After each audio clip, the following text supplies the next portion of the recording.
യോഹന്നാൻ്റെ സുവിശേഷം 14-ാം അധ്യായം 1 മുതൽ 3 വരെയുള്ള വേദഭാഗങ്ങൾ ശബ്ദമുയർത്തി ഉച്ച ഭാഷയോടൊന്ന് വായിക്കുക. യോഹന്നാൻ്റെ സുവിശേഷം 14-ാം അധ്യായം 1 മുതൽ 3 വരെയുള്ള വേദഭാഗങ്ങൾ. നിങ്ങളുടെ ഹൃദയം കലങ്ങിപ്പോകരുത്. ദൈവത്തിൽ വിശ്വസിപ്പീൻ, എന്നിലും വിശ്വസിപ്പീൻ. എൻ്റെ പിതാവിൻ്റെ ഭവനത്തിൽ അനേകം വാസസ്ഥലങ്ങളുണ്ട്. ഇല്ലെങ്കിൽ ഞാൻ നിങ്ങളോട് പറയുമായിരുന്നു, ഞാൻ നിങ്ങൾക്ക് സ്ഥലം ഒരുക്കുവാൻ പോകുന്നു. ഞാൻ പോയി നിങ്ങൾക്ക് സ്ഥലം ഒരുക്കിയാൽ ഞാൻ ഇരിക്കുന്ന ഇടത്ത് നിങ്ങളും ഇരിക്കേണ്ടതിന് പിന്നെയും വന്ന് നിങ്ങളെ എൻ്റെ അടുക്കൽ ചേർത്തുകൊള്ളും. വളരെ അനുഗ്രഹീതമായ വേദഭാഗമാണ് യോഹന്നാൻ്റെ സുവിശേഷം. ഏതൊരു ക്രിസ്തീയ വിശ്വാസിയുടെയും ഹൃദയത്തിൽ വളരെ ആവേശം ജനിപ്പിക്കുന്ന ചിന്തകളാണ് യോഹന്നാൻ്റെ സുവിശേഷത്തിൽ. യോഹന്നാൻ്റെ സുവിശേഷം യേശുക്രിസ്തുവിൻ്റെ ദൈവത്വത്തിൻ്റെ വർണ്ണനയാണ്.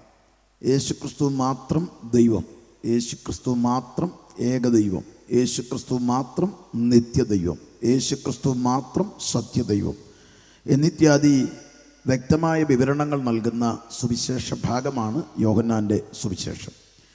മറ്റ് 3 സുവിശേഷങ്ങൾ കൂടെ ഉണ്ട്, മത്തായിയും മർക്കോസും ലൂക്കോസും. ഈ സുവിശേഷങ്ങളും യേശുക്രിസ്തുവിൻ്റെ 3 വ്യത്യസ്ത തലങ്ങൾ കൂടെ വ്യക്തമായി വെളിപ്പെടുത്തുകയാണ്. യേശുക്രിസ്തുവിൻ്റെ രാജ്യത്വം, യേശുക്രിസ്തുവിൻ്റെ ദാസ്യത്വം, യേശുക്രിസ്തുവിൻ്റെ മനുഷ്യത്വം. അതിൽ യോഹന്നാൻ യേശുക്രിസ്തുവിൻ്റെ ദൈവത്വം വെളിപ്പെടുത്തുമ്പോൾ യോഹന്നാൻ്റെ സുവിശേഷത്തിന് നിരവധി പ്രത്യേകതകളുണ്ട്. ആ നിരവധി പ്രത്യേകതകൾ വളരെയേറെ ചിന്തനീയമായ കാര്യങ്ങളാണ്. ഒന്ന്, പുതിയ നിയമത്തിലെ 37 അത്ഭുതങ്ങളിൽ യോഹന്നാൻ്റെ സുവിശേഷത്തിൽ 8 അത്ഭുതങ്ങൾ മാത്രമേ ഉള്ളൂ. 37 അത്ഭുതങ്ങളിൽ 8 അത്ഭുതം മാത്രം എടുത്ത് യേശുക്രിസ്തുവിൻ്റെ ദൈവത്വം രേഖപ്പെടുത്തുമ്പോൾ, സാധാരണ ദൈവത്തെക്കുറിച്ച് പറയുമ്പോൾ അത്ഭുതങ്ങളെ കൂടുതൽ പറയണം. എന്നാൽ യേശുക്രിസ്തുവിൻ്റെ അത്ഭുതങ്ങൾ കുറച്ച് യേശുവിനെ ദൈവമായി വ്യക്തമായി വെളിപ്പെടുത്തി കൊടുക്കുമ്പോൾ അതിൻ്റെ അർത്ഥം അത്ഭുതം ചെയ്തതുകൊണ്ട് യേശു ദൈവമായതല്ല, ദൈവമായതുകൊണ്ട് അവൻ അത്ഭുതം ചെയ്തതാണ്. ഇതാണ് നമ്മൾ മനസ്സിലാക്കേണ്ടത്. ഇന്ന് ഒരുപാട് പേര് അത്ഭുതം ചെയ്തപ്പോൾ അബദ്ധത്തിൽ ദൈവമായി, അവർ പോലും അറിഞ്ഞില്ല ദൈവമായത്. അറിയാതെ ഏതോ അത്ഭുതം നടന്നപ്പോൾ അവരങ്ങ് ദൈവമായി. പക്ഷേ യേശു അങ്ങനെ അബദ്ധത്തിൽ ദൈവമായതല്ല, അവനേക ദൈവമായതുകൊണ്ട് ഉലകിൽ വന്നപ്പോൾ അത്ഭുതം നടന്നതാണ്. യേശുക്രിസ്തുവിൻ്റെ ശുശ്രൂഷയും യേശുക്രിസ്തുവിൻ്റെ ജീവിതവും യേശുക്രിസ്തുവിൻ്റെ സന്ദേശങ്ങളും യോഹന്നാൻ്റെ സുവിശേഷത്തിലൂടെ നമ്മൾ മനസ്സിലാക്കുമ്പോൾ വീണ്ടും അതീവ ഗൗരവമായ കാര്യങ്ങളുണ്ട്. കർത്താവിൻ്റെ ഉപമകളുടെ ധാരാളിത്വം യോഹന്നാനിൽ കാണാനില്ല. മാത്രമല്ല, മറ്റ് ഈ സുവിശേഷകന്മാർ കണ്ട പലതും യോഹന്നാൻ എടുത്തെഴുതിയിട്ടില്ല. ചെറിയ കാര്യങ്ങൾ പോലും വിവരിക്കുന്ന മറ്റ് 3 സുവിശേഷങ്ങളിൽ യോഹന്നാൻ അവരെഴുതിയ പലതും എഴുതാതെ വിട്ടു. അവർ കാണാത്ത പലതും യോഹന്നാൻ കണ്ടു. അവർ പറയാത്തത് പലതും യോഹന്നാൻ പറയുന്നു. അപ്പോൾ ഓർക്കുക, അവർ കാണാത്ത പലതും എഴുതി ചേർക്കുമ്പോൾ യോഹന്നാൻ്റെ സുവിശേഷത്തിൻ്റെ യഥാർത്ഥ ഉദ്ദേശം യേശുക്രിസ്തു എന്ന ഏക ദൈവത്തെ മനുഷ്യകുലത്തിന് മനസ്സിലാകുന്ന വണ്ണം വെളിപ്പെടുത്തി കൊടുക്കുക എന്ന ഏറ്റവും അതീവ ഗൗരവമേറിയ ഉത്തരവാദിത്വമാണ് യോഹന്നാൻ നിർവഹിച്ചിരിക്കുന്നത്. അതുകൊണ്ട് തന്നെ യോഹന്നാൻ്റെ സുവിശേഷം വായിക്കുന്ന ഒരു വ്യക്തിക്ക് യേശുക്രിസ്തുവിനെ സാക്ഷാൽ മഹാദൈവമായി വെളിപ്പെട്ട് കിട്ടും. അതുകൊണ്ട് തന്നെ എൻ്റെ കേൾവിക്കാർ യോഹന്നാൻ്റെ സുവിശേഷം എന്ന് വായിക്കുന്നത് വളരെ നന്നായിരിക്കും. അപ്പോൾ ഓർക്കുക, യോഹന്നാൻ്റെ സുവിശേഷത്തിൻ്റെ അടുത്തൊരു പ്രത്യേകതയുണ്ട്. യോഹന്നാൻ്റെ സുവിശേഷത്തിൻ്റെ 13-ാം അധ്യായം മുതൽ 18-ാം അധ്യായം വരെ ഒരു രാത്രിയാണ്, ഒറ്റ രാത്രി. ഒറ്റ രാത്രിക്ക് വേണ്ടി യോഹന്നാൻ 6 അധ്യായം മാറ്റിവെച്ചു. അപ്പോൾ ആ രാത്രി അത്ര പ്രാധാന്യതയുള്ളതാണ്. ആ രാത്രി ഏതാണ്? യേശുവിനെ കാണിച്ചു കൊടുത്ത രാത്രി. മാനവകുലത്തിൻ്റെ പാപപരിഹാരാർത്ഥം മണ്ണിലവതരിച്ച നസ്രനാഥൻ കാലത്തിൻ്റെ നെറുകയിൽ കാൽവറിയിൽ തകർക്കപ്പെടുന്നതിന് മുൻപുള്ള ആ തലേരാത്രി, മാനവകുലത്തിനു വേണ്ടി പാപപരിഹാരാർത്ഥം വന്നവനെ സ്വന്തം സ്നേഹിതനാൽ ഒറ്റിക്കൊടുക്കപ്പെടുന്ന കാളകൂട ഭീകരരാത്രി, ചരിത്രം കണ്ട ഇരുണ്ട രാത്രി. അങ്ങനെ വിവിധ നിലകളിൽ ആ രാത്രിക്ക് വർണ്ണനയുണ്ട്. പൗലോസിൻ്റെ ഭാഷയിൽ യേശുവിനെ കാണിച്ചു കൊടുത്ത രാത്രി. ആ രാത്രിക്ക് മറ്റ് സുവിശേഷകന്മാർ ആ രാത്രിയെ ചിത്രീകരിക്കുമ്പോൾ വല്ലാതെ കരളലിയും ഹൃദയത്തിലില്ലാത്ത നൊമ്പരമുണ്ടാകും. എന്നാൽ യോഹന്നാൻ്റെ സുവിശേഷത്തിലെ ആ രാത്രിയുടെ വർണ്ണന ഒരാത്മീകൻ്റെ അകത്ത് ആവേശത്തിൻ്റെ തിരുനാളങ്ങളാണ് ഉണ്ടാക്കുന്നത്. കാരണം യേശുക്രിസ്തു എന്ന മഹാദൈവത്തിൻ്റെ പ്രഭ വെളിപ്പെട്ടത് ആ രാത്രിയാണ്. അതുകൊണ്ട് തന്നെ ആ രാത്രിയിലെ ദൈവപ്രവർത്തികൾ നമ്മളൊന്ന് മനസ്സിലാക്കുമ്പോൾ പെട്ടെന്ന് 1 മിനിറ്റ് കൊണ്ട് ഞാനതൊന്ന് പറഞ്ഞിട്ട് എൻ്റെ സന്ദേശം തുടരാം. 13-ാം അധ്യായത്തിൽ പെസഹ ആചരണമാണ്. 14, 15, 16 അധ്യായങ്ങൾ അവസാന പ്രസംഗമാണ്. 16-ാം അധ്യായം വേണ്ടിയിട്ട് 17-ാം അധ്യായം കർത്താവിൻ്റെ അവസാന പ്രാർത്ഥന, മഹാപുരോഹിത പ്രാർത്ഥനയാണ്. ഇങ്ങനെയാണ് ആ രാത്രിയിലെ സംഭവങ്ങളുടെ അതിപ്രധാനമായ സംഭവങ്ങൾ. അതിൽ ശ്രദ്ധിച്ചാൽ മനസ്സിലാകുന്നൊരു കാര്യമുണ്ട്. ആ രാത്രി കർത്താവിൻ്റെ പ്രസംഗം, അവസാന പ്രസംഗമാണ് യോഹന്നാൻ ആ രാത്രി എടുത്തെഴുതുന്നത്. മറ്റ് 3 സംഘം ആ പ്രസംഗം ഒഴിവാക്കുക. അവസാന പ്രാർത്ഥന മറ്റ് 3 സംഘം ഒഴിവാക്കുമ്പോൾ യോഹന്നാൻ്റെ സുവിശേഷത്തിൽ കർത്താവ് പഠിപ്പിച്ച പ്രാർത്ഥനയില്ല. ഇന്ന് നമ്മുടെ സമശിഷ്ടങ്ങൾ പലരും കർത്താവ് പഠിപ്പിച്ച സ്വർഗസ്ഥനായ ഞങ്ങളുടെ പിതാവേ എന്ന പ്രാർത്ഥന നിർഗളമായി ആവർത്തിക്കുന്നവരുണ്ട്. പക്ഷേ യോഹന്നാൻ്റെ സുവിശേഷത്തിൽ ആ പ്രാർത്ഥനയില്ല. പകരം യേശു പ്രാർത്ഥിച്ച പ്രാർത്ഥന കൃത്യമായി രേഖപ്പെടുത്തുമ്പോൾ ഒരു കാര്യം ഉറപ്പാണ്, പഠിപ്പിച്ച പ്രാർത്ഥനയേക്കാൾ എത്ര ശ്രേഷ്ഠമാണ് പ്രാർത്ഥിച്ച പ്രാർത്ഥന. അതുകൊണ്ട് പഠിച്ച പ്രാർത്ഥന ചൊല്ലുന്നതിനേക്കാൾ ഉത്തമം യേശു പ്രാർത്ഥിച്ച പ്രാർത്ഥന പ്രാർത്ഥിക്കുന്നതാണ്. ഇനി ആ രാത്രിയിൽ ആ പ്രാർത്ഥനയ്ക്ക് തൊട്ട് മുൻപ് നടത്തിയ പ്രസംഗമാണ് ഞാൻ വായിച്ച വാക്യത്തിൻ്റെ ഉള്ളടക്കം. ആ പ്രസംഗത്തോട് ബന്ധപ്പെട്ടുള്ളതാണ്. ആ പ്രസംഗത്തിൻ്റെ ഈ പ്രത്യേകത 14-ാം അധ്യായം 15, 16 കർത്താവിൻ്റെ പ്രസംഗമാണ്. ആ പ്രസംഗത്തിൻ്റെ കാതലായ സത്ത എന്താണെന്ന് പറയുന്നതിന് മുൻപ് ആ പ്രസംഗത്തിൻ്റെ ഉദ്ദേശമുണ്ട്, ആ പ്രസംഗത്തിൻ്റെ പ്രവൃത്തിയുണ്ട്. ആ പ്രസംഗം കർത്താവ് ആ രാത്രി നടത്തുമ്പോൾ കർത്താവിൻ്റെ ഹൃദയം കലങ്ങി നിൽക്കുകയാണ്.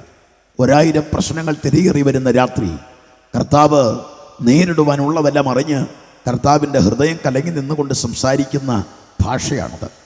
ആ രാത്രി കർത്താവിനറിയാം ഇത് കഴിഞ്ഞാൽ പിന്നെ ഹന്നാവിൻ്റെ അരമനയിൽ എത്തപ്പെടുമെന്നും അവിടെ 600 ചേവകന്മാരുടെ കൊടിയ മർദ്ദനമുറകൾ അനുഭവിക്കേണ്ടി വരുമെന്നും അത് കഴിഞ്ഞ് കയ്യഫാവിൻ്റെ മുൻപിൽ ഒരു കുറ്റവാളിയെപ്പോലെ നിൽക്കേണ്ടി വരുമെന്നും കന്നത്തടിയും കാർക്കിച്ചുള്ള തുപ്പലും അവിടെ ഏൽക്കേണ്ടി വരുമെന്നും റോമൻ നാണയത്തുട്ടകൾ ചേർത്ത് പിടിച്ച് താണിരൂപം പിടിതെടുക്കേണ്ടി വരുമെന്നും അവിടെ മൗനമായി നിൽക്കേണ്ടി വരുമെന്നും എൻ്റെ നാഥൻ അറിയാമായിരുന്നു.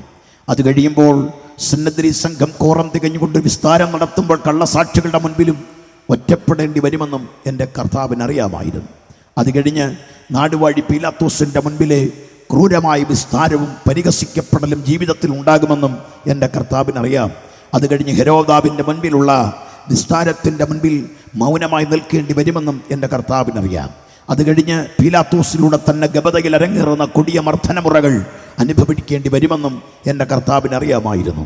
കാൽവറയുടെ ഗിരിമുകളിൽ 2 കള്ളന്മാരുടെ നടുവിൽ ആകാശത്തിന് ഭൂമിക്ക് മധ്യേ രക്താഭിഷിക്തനായി കേറലുകളും മുറിവുകളുമായി 3/4 ഇഞ്ച് കനവും 8 ഇഞ്ച് നീളവുമുള്ള ചതുരവടിയുള്ള ആണി കൊണ്ട് അടിക്കപ്പെട്ടവനായി കാൽവറിയിൽ കിടക്കേണ്ടി വരുമെന്ന് എൻ്റെ കർത്താവിനറിയാമായിരുന്നു. നേരിടുവാനുള്ളതെല്ലാം അറിഞ്ഞ് അവൻ്റെ ഹൃദയം കലങ്ങി നിൽക്കുമ്പോഴും അവൻ തൻ്റെ ശിക്ഷകണങ്ങളോട് പറയുന്നത്, നിങ്ങളുടെ ഹൃദയം കലങ്ങിപ്പോകരുത്. ഇതാണ് യേശുവിൻ്റെ ഏറ്റവും വലിയ നിസ്തുലത. തൻ്റെ ഹൃദയം കലങ്ങി നിൽക്കുമ്പോഴും വിളിച്ചിറക്കിയവരുടെ ഹൃദയം കലങ്ങരുതെന്ന് ആഗ്രഹമുള്ള നസ്രായൻ. ഇന്ന് രാത്രിയിൽ ആ പ്രസംഗത്തിൻ്റെ അടുത്ത പ്രത്യേകത, കേൾക്കുന്നവരുടെ ഹൃദയം കലങ്ങി നിൽക്കുന്നു, സംസാരിക്കുന്ന ആളുടെ ഹൃദയം കലങ്ങി നിൽക്കുന്നു. മാത്രമല്ല ഉപമകളില്ലാത്ത ഒരു സന്ദേശമാണത്. കർത്താവിൻ്റെ മറ്റു പ്രസംഗവേദികളിൽ ഉപമകളുടെ ധാരാളിത്തമുള്ളപ്പോൾ അവൻ ഉപമകളൊന്നും പറയാതെ സ്പഷ്ടമായി അവരോട് സംസാരിച്ച ആ രാത്രി അവരുടെ മസ്തിഷ്കജന്യമായ മൂശയ്ക്കകത്ത് വലിയ നിരാശയുടെ തീ പടർന്ന സന്ദേശമാണത്. അതാണ് ആ രാത്രി ആ പ്രസംഗത്തിൻ്റെ പശ്ചാത്തലം. ഇനിയുമുണ്ട് ആ പ്രസംഗത്തിൻ്റെ പശ്ചാത്തലം. ഒരുപാട് ജനങ്ങൾ കേട്ടിട്ടുള്ള കർത്താവിൻ്റെ 20-ലധികം വരുന്ന വിവിധ സന്ദേശങ്ങൾ, 28ഓളം വരുന്ന കർത്താവിൻ്റെ സന്ദേശങ്ങളിൽ ഇവിടെ നമ്മൾ മനസ്സിലാക്കുമ്പോൾ അവസാന ഈ പ്രസംഗത്തിൽ കേൾവിക്കാർ കൃത്യം 11 പേര് മാത്രമാണ്. 11 പേരുമായി വിരിച്ചൊരുക്കിയ മാളികമുറിയിലുള്ള ഒരു സ്വകാര്യ സംഭാഷണമാണ് ഈ അവസാന പ്രസംഗം. ഇതൊരു സ്വകാര്യ സംഭാഷണം എന്ന് പറയുമ്പോൾ ആരോടാണ്? 11 പേർ, യൂദ ഇല്ലാത്ത 11 പേർ, തനിക്കുള്ളവർ. അപ്പോൾ ഇത് കർത്താവ് മൊഴിഞ്ഞത് തനിക്കുള്ളവരോടാണ്.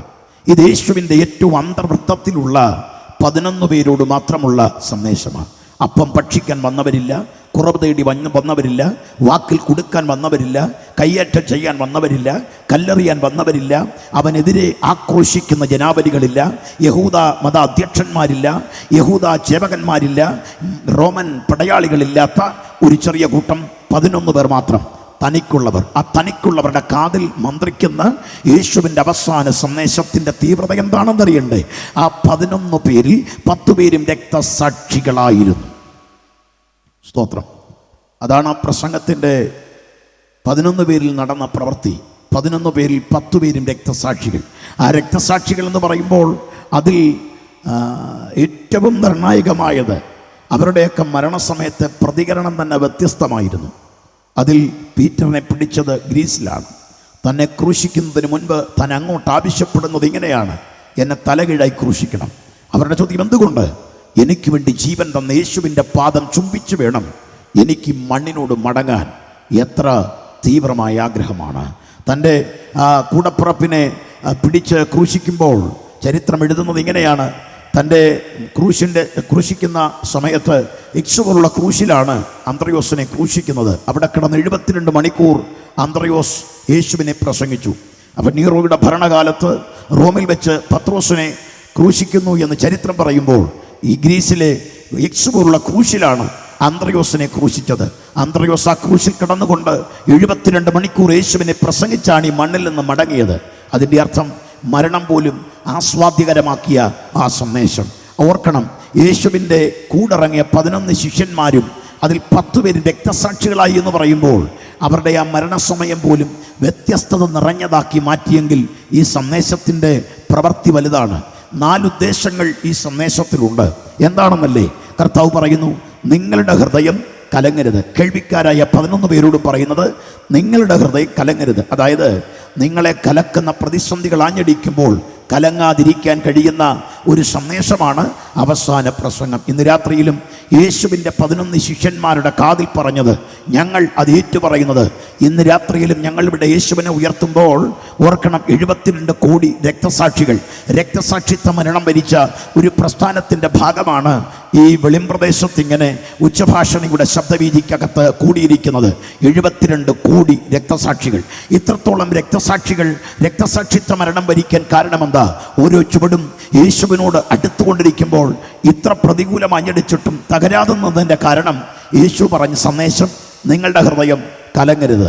ഉയർന്ന പ്രതിബന്ധങ്ങളിലൊന്നും കലങ്ങാതിരിക്കാൻ കഴിയുന്നൊരു സന്ദേശമാണെങ്കിൽ ഇന്ന് രാത്രി എന്നെ കേൾക്കുന്ന എൻ്റെ പ്രിയപ്പെട്ടവർക്ക് മുൻപിൽ ഈ സന്ദേശം ഞാൻ ഉറക്കെ പറയുമ്പോൾ ഓർക്കുക, ഇത് നിൻ്റെ കലക്കത്തെ മാറ്റുന്നതാണ്.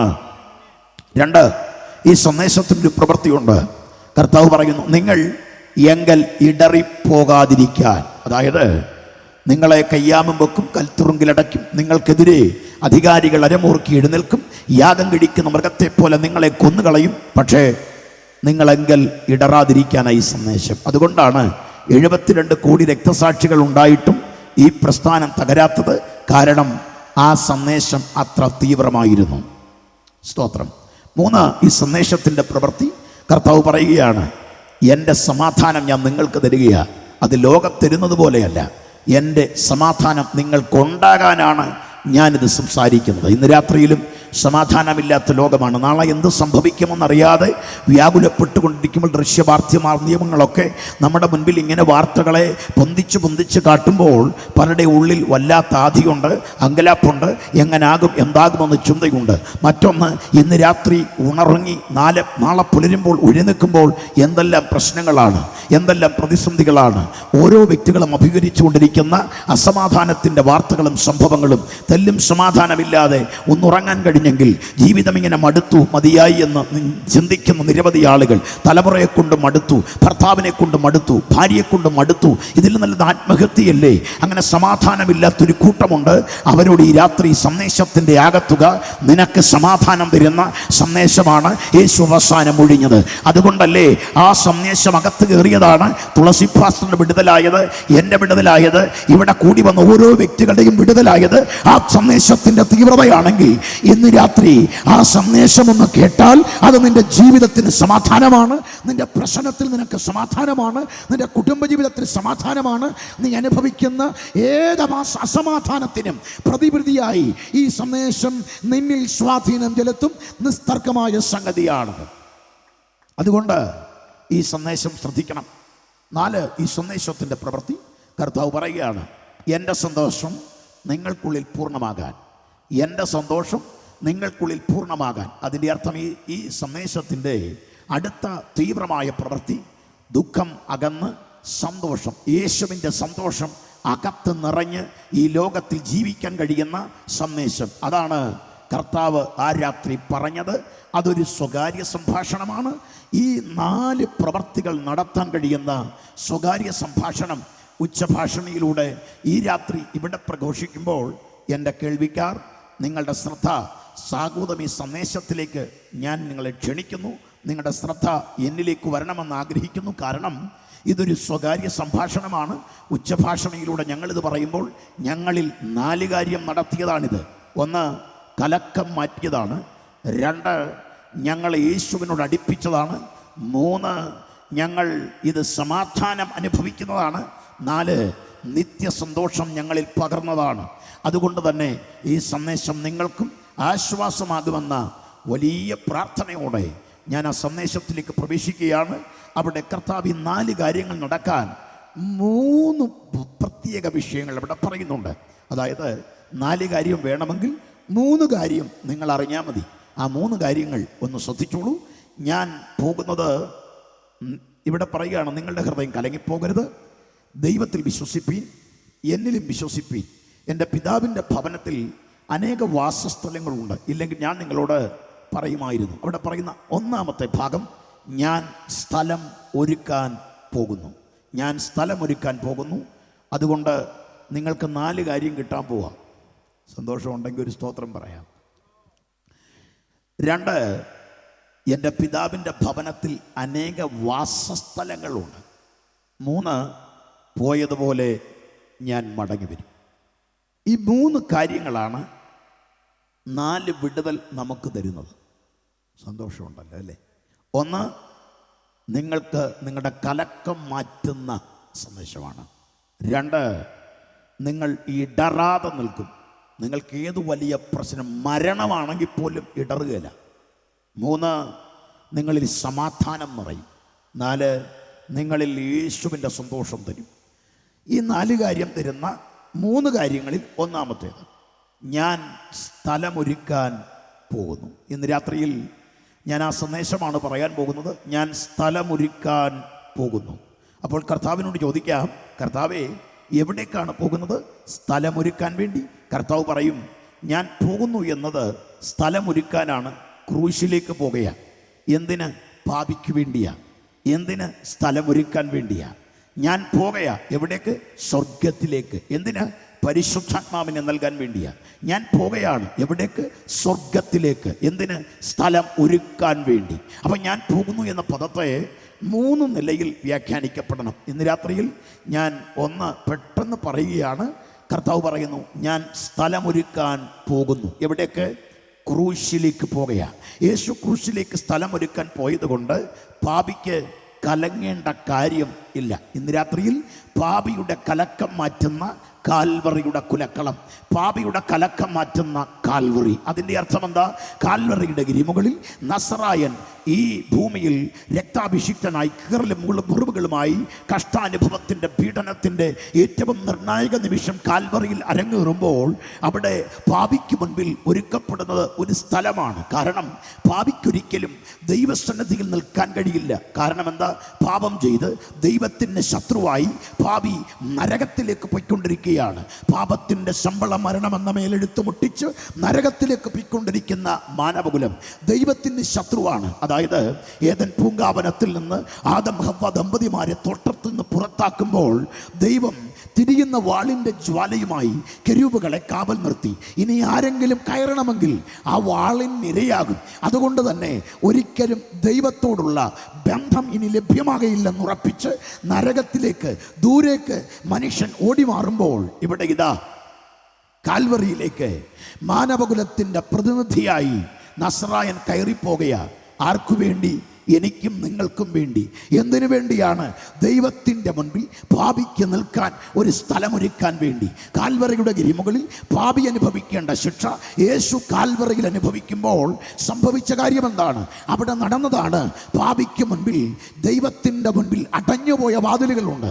പാപിക്ക് ദൈവസന്നിധിയിൽ കടുക്കാൻ കഴിയാതെ ദൈവത്തിൽ നിന്ന് പാപിയെ അകറ്റി നിർത്തിയ 4 കവാടങ്ങളുണ്ട്. ആ 4 കവാടങ്ങൾ അടഞ്ഞത് മുഖേന പാപിക്കൊരിക്കലും ദൈവത്തോട് അടുക്കാൻ കഴിയാതെ അവൻ വിദൂരങ്ങളിലാണ്. ഏദൻ പൂങ്കാവനത്തിൽ പാപം ചെയ്തതോടെ കൊട്ടിയടയ്ക്കപ്പെട്ട വാതിലുകൾ. എന്നാൽ കാൽവറിയുടെ ഗിരിമുകളിൽ നസ്രായൻ കഷ്ടാനുഭവത്തിന്റെ മധ്യേ തൻ്റെ അധരം ചലിപ്പിച്ച് സപ്തമൊഴി പ്രവാഹം അനർഗളമർഗളമായി കാൽവറിയിൽ മുഴങ്ങുമ്പോൾ പാപിയുടെ മുൻപിൽ തുറക്കപ്പെട്ടത് 4 വാതിലുകളാണ്. 4 വാതിലുകൾ കാൽവറിയിൽ തുറന്നു. അങ്ങനെ 4 വാതിലുകൾ തുറന്നത് കൊണ്ടാണ് സങ്കീർത്തനത്തിലെ വാക്യം, വാതിലുകളെ നിങ്ങളുടെ കഥകളെ ഉയർന്നിരിപ്പീൻ, പണ്ടയുള്ള കഥകളെ ഉയർന്നിരിപ്പീൻ, മഹത്വത്തിന്റെ രാജാവ് പ്രവേശിക്കട്ടെ. യേശു കാൽവറിയിൽ യാഗമാകുന്ന വേള പാപിക്ക് മുൻപിൽ തുറന്ന 4 വാതിലുകൾ. 1, 2, 3, 4 എന്ന് പറയണമെന്ന് എനിക്ക് ആഗ്രഹമുണ്ടെങ്കിലും ഒന്ന് ഞാൻ വേഗത്തിൽ പറയാം. അത് കേട്ട് കഴിയുമ്പോൾ നമുക്ക് ആശ്വസിക്കാൻ വകയുണ്ട്, ധൈര്യപ്പെടാൻ വകയുണ്ട്, സമാധാനം ഇത് നൽകും. അതുകൊണ്ട് വേഗത്തിൽ നമുക്കൊന്ന് വായിക്കേണ്ടത് ലൂക്കോസിൻ്റെ സുവിശേഷമാണ്. 23-ാം അധ്യായത്തിൻ്റെ 42, 43 വാക്യങ്ങൾ. പിന്നെ അവൻ, യേശുവേ, നീ രാജ്യത്വം പ്രാപിച്ചു വരുമ്പോൾ എന്നെയും ഓർത്തുകൊള്ളണമേ എന്ന് പറഞ്ഞു. യേശു അവനോട്, ഇന്നു നീ എന്നോട് കൂടെ പരദീസയിലിരിക്കും എന്ന് ഞാൻ സത്യമായി നിന്നോട് പറയുന്നു എന്ന് പറഞ്ഞു. വളരെ അനുഗ്രഹീതമായ ചിന്തകളാണിവിടെ. ഇവിടെ ആ വാക്ക് നിങ്ങൾ ശ്രദ്ധിക്കുമ്പോൾ മനസ്സിലാകും. കാൽവറിയുടെ ഗിരിമുകളിൽ 2 കള്ളന്മാരുടെ നടുവിൽ ആകാശത്തിനും ഭൂമിക്കും മധ്യേ നസ്രായൻ യാഗമാകുന്ന വേള തൻ്റെ സപ്തമൊഴി പ്രവാഹം ആരംഭിക്കുകയാണ്. പിതാവേ, ഇവർ ചെയ്യുന്നത് ഇന്നതെന്നറിയായികയാൽ ഇവരോട് ക്ഷമിക്കണമേ. 1-ാമത്തെ മൊഴി കഴിഞ്ഞ് 2-ാമത്തെ മൊഴി. ആ മൊഴി പറയുന്നതിന് മുൻപുള്ള ഒരു ചെറിയ ഇടവേള കാൽവറിയുടെ കുലക്കളമാണ്. കണ്ടു നിൽക്കുന്നവർ, കടന്നു പോകുന്നവർ, കൂടെ കിടക്കുന്നവൻ പോലും നിന്ന തൊടുത്തുവിടുന്ന വേള അപരനായ തസ്കരൻ്റെ ഒരു യാചന. യേശുവേ, നീ രാജ്യത്വം പ്രാപിച്ചു വരുമ്പോൾ എന്നെ കൂടെ ഓർക്കണമേ. അവനോടാണ് 2-ാമത്തെ മൊഴി. എത്ര ശ്രേഷ്ഠമാണ്! 7 മൊഴികളാണ് കാൽവറിയിൽ യേശു മൊഴിഞ്ഞത്. അതിൽ 2-ാമത്തെ മൊഴി തസ്കരനോടാണ്. ഇന്ന് നീ എന്നോടുകൂടെ പറുദീസയിൽ ഇരിക്കും.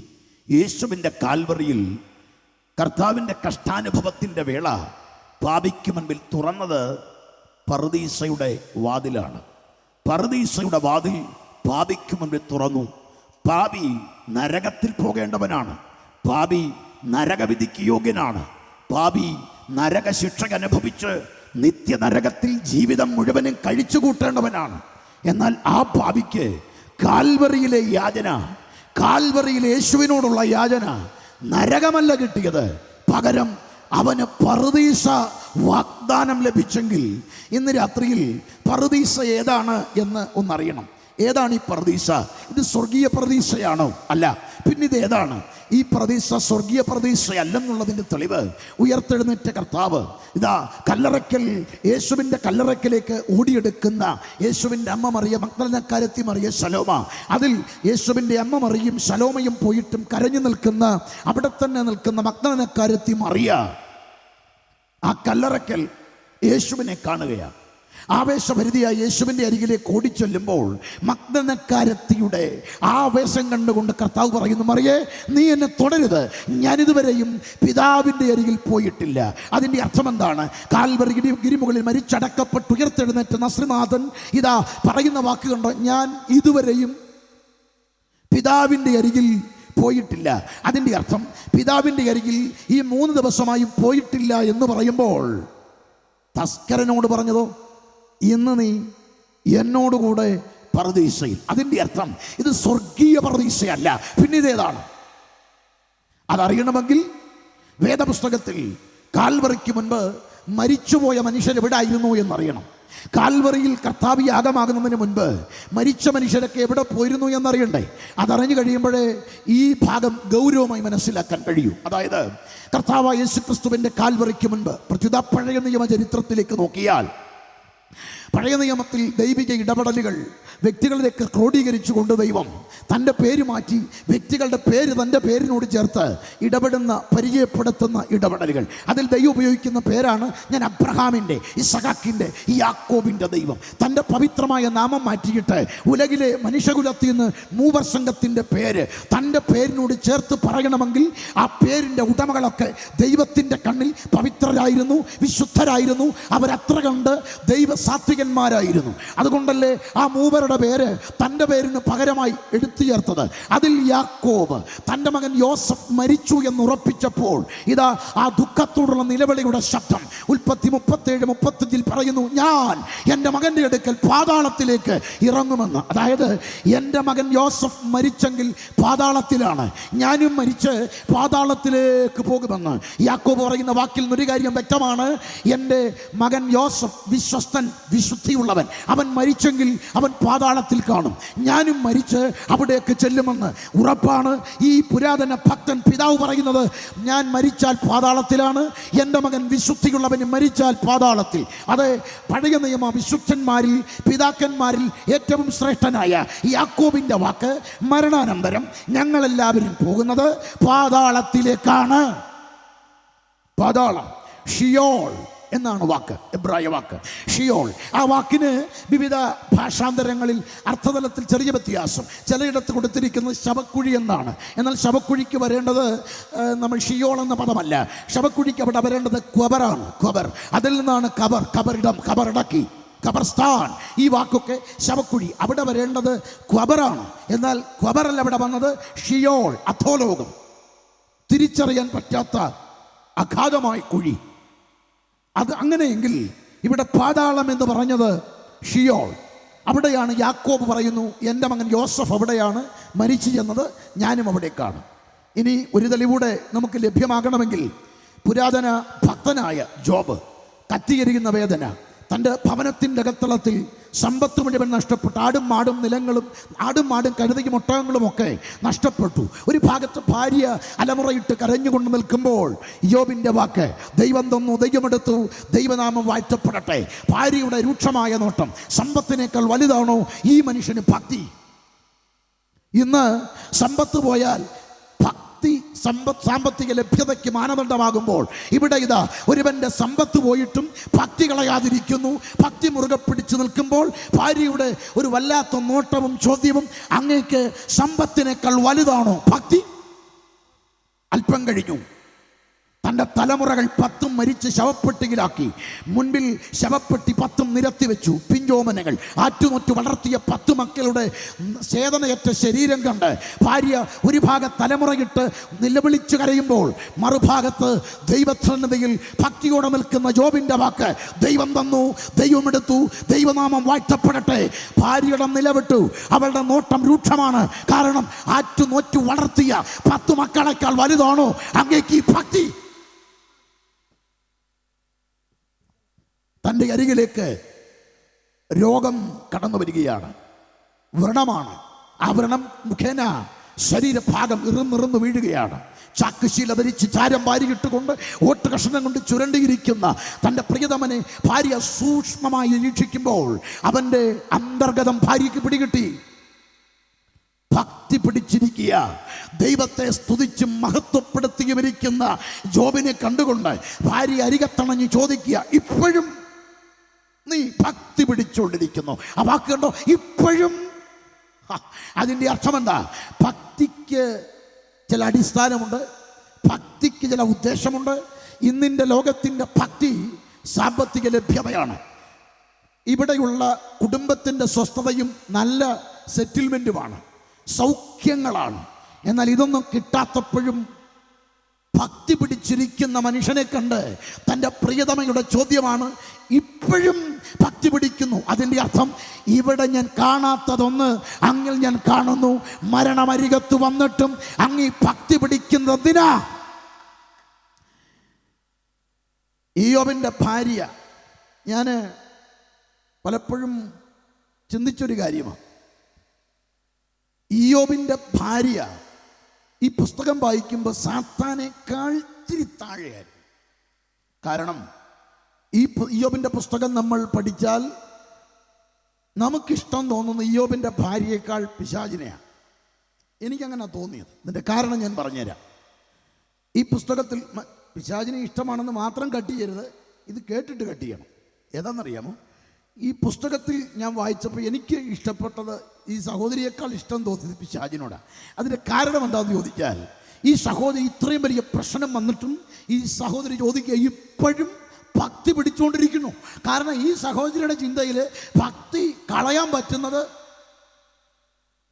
പോകുകയാണെങ്കിൽ പോകേണ്ടത് മക്കളുടെ ഭാവി നടന്നില്ലേ കളയണം, ജോലി കിട്ടിയില്ലേ കളയണം, വീട് കിട്ടിയില്ലേ കളയണം, രോഗം മാറിയില്ലേ കളയണം. അതാ പുള്ളിക്കാരുടെ അകത്തെ ചിന്ത. അതുകൊണ്ടായിരിക്കും ഈ സഹോദരിയുടെ പേര് വരെ ദൈവം മറച്ചു. സഹോദരിമാരെ, നിങ്ങളോടുള്ള ദൈവത്തിൻ്റെ ഏറ്റവും വലിയ കരുണ എന്താണെന്ന് ചോദിച്ചാൽ, ഇയ്യോബിൻ്റെ ഭാര്യയുടെ പേര് വെളിപ്പെടുത്താത്തത്. അത് വെളിപ്പെടുത്തിയിരുന്നെങ്കിൽ നിങ്ങൾക്ക് ആ പേര് വിളിച്ചാൽ ഏറ്റവും വലിയ അപമാനം അതാ. അല്ലാതെ നിങ്ങളെ ഇനി വേറെ ഏത് പേര് വിളിച്ചാലും അത്രയും നിങ്ങൾക്ക് വിഷമം വരത്തില്ല. അങ്ങനെ കാര്യം അത് നിങ്ങളിപ്പോൾ കേൾക്കുന്ന പേരുകളെക്കാളൊക്കെ വളരെ അധപ്പതിക്കപ്പെട്ട പേരാണ്. ഈ പുസ്തകത്തിൽ ഈ സഹോദരി എന്തിനാ ഭക്തി പിടിച്ചതെന്ന് ചോദിക്കുമ്പോൾ പിശാച് ഇപ്പം നല്ലതാണെന്ന് പറയാൻ കാര്യം അവിടെ വെച്ച് ആ പുസ്തകത്തിൽ 1:9 വാക്യം ഇങ്ങനെ, വെറുതെയോ ഇയ്യോബ് ദൈവഭക്തനായിരിക്കുന്നത്. ഇത് പിശാചാ പറയുന്നത്. ശരിക്കും ഇവളാ ഇത് പറയേണ്ടത്.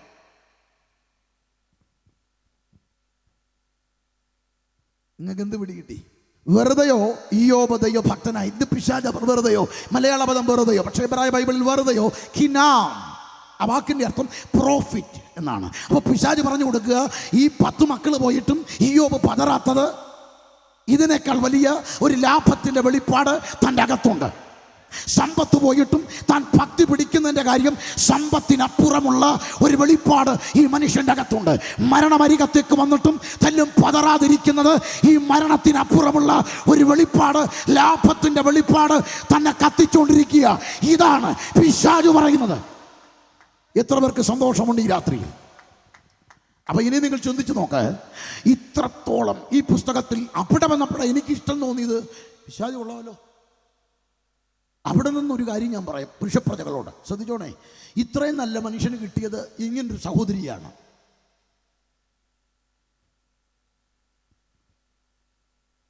നിങ്ങൾ പിടികിട്ടി, നിങ്ങൾക്ക് പിടികിട്ടി, നിങ്ങൾക്കൊരു ആശ്വാസമാണ് ഞാൻ പറഞ്ഞ്, സന്തോഷത്തോട്ടിരിക്കും നിങ്ങൾക്ക്. എന്താണെന്നറിയാമോ?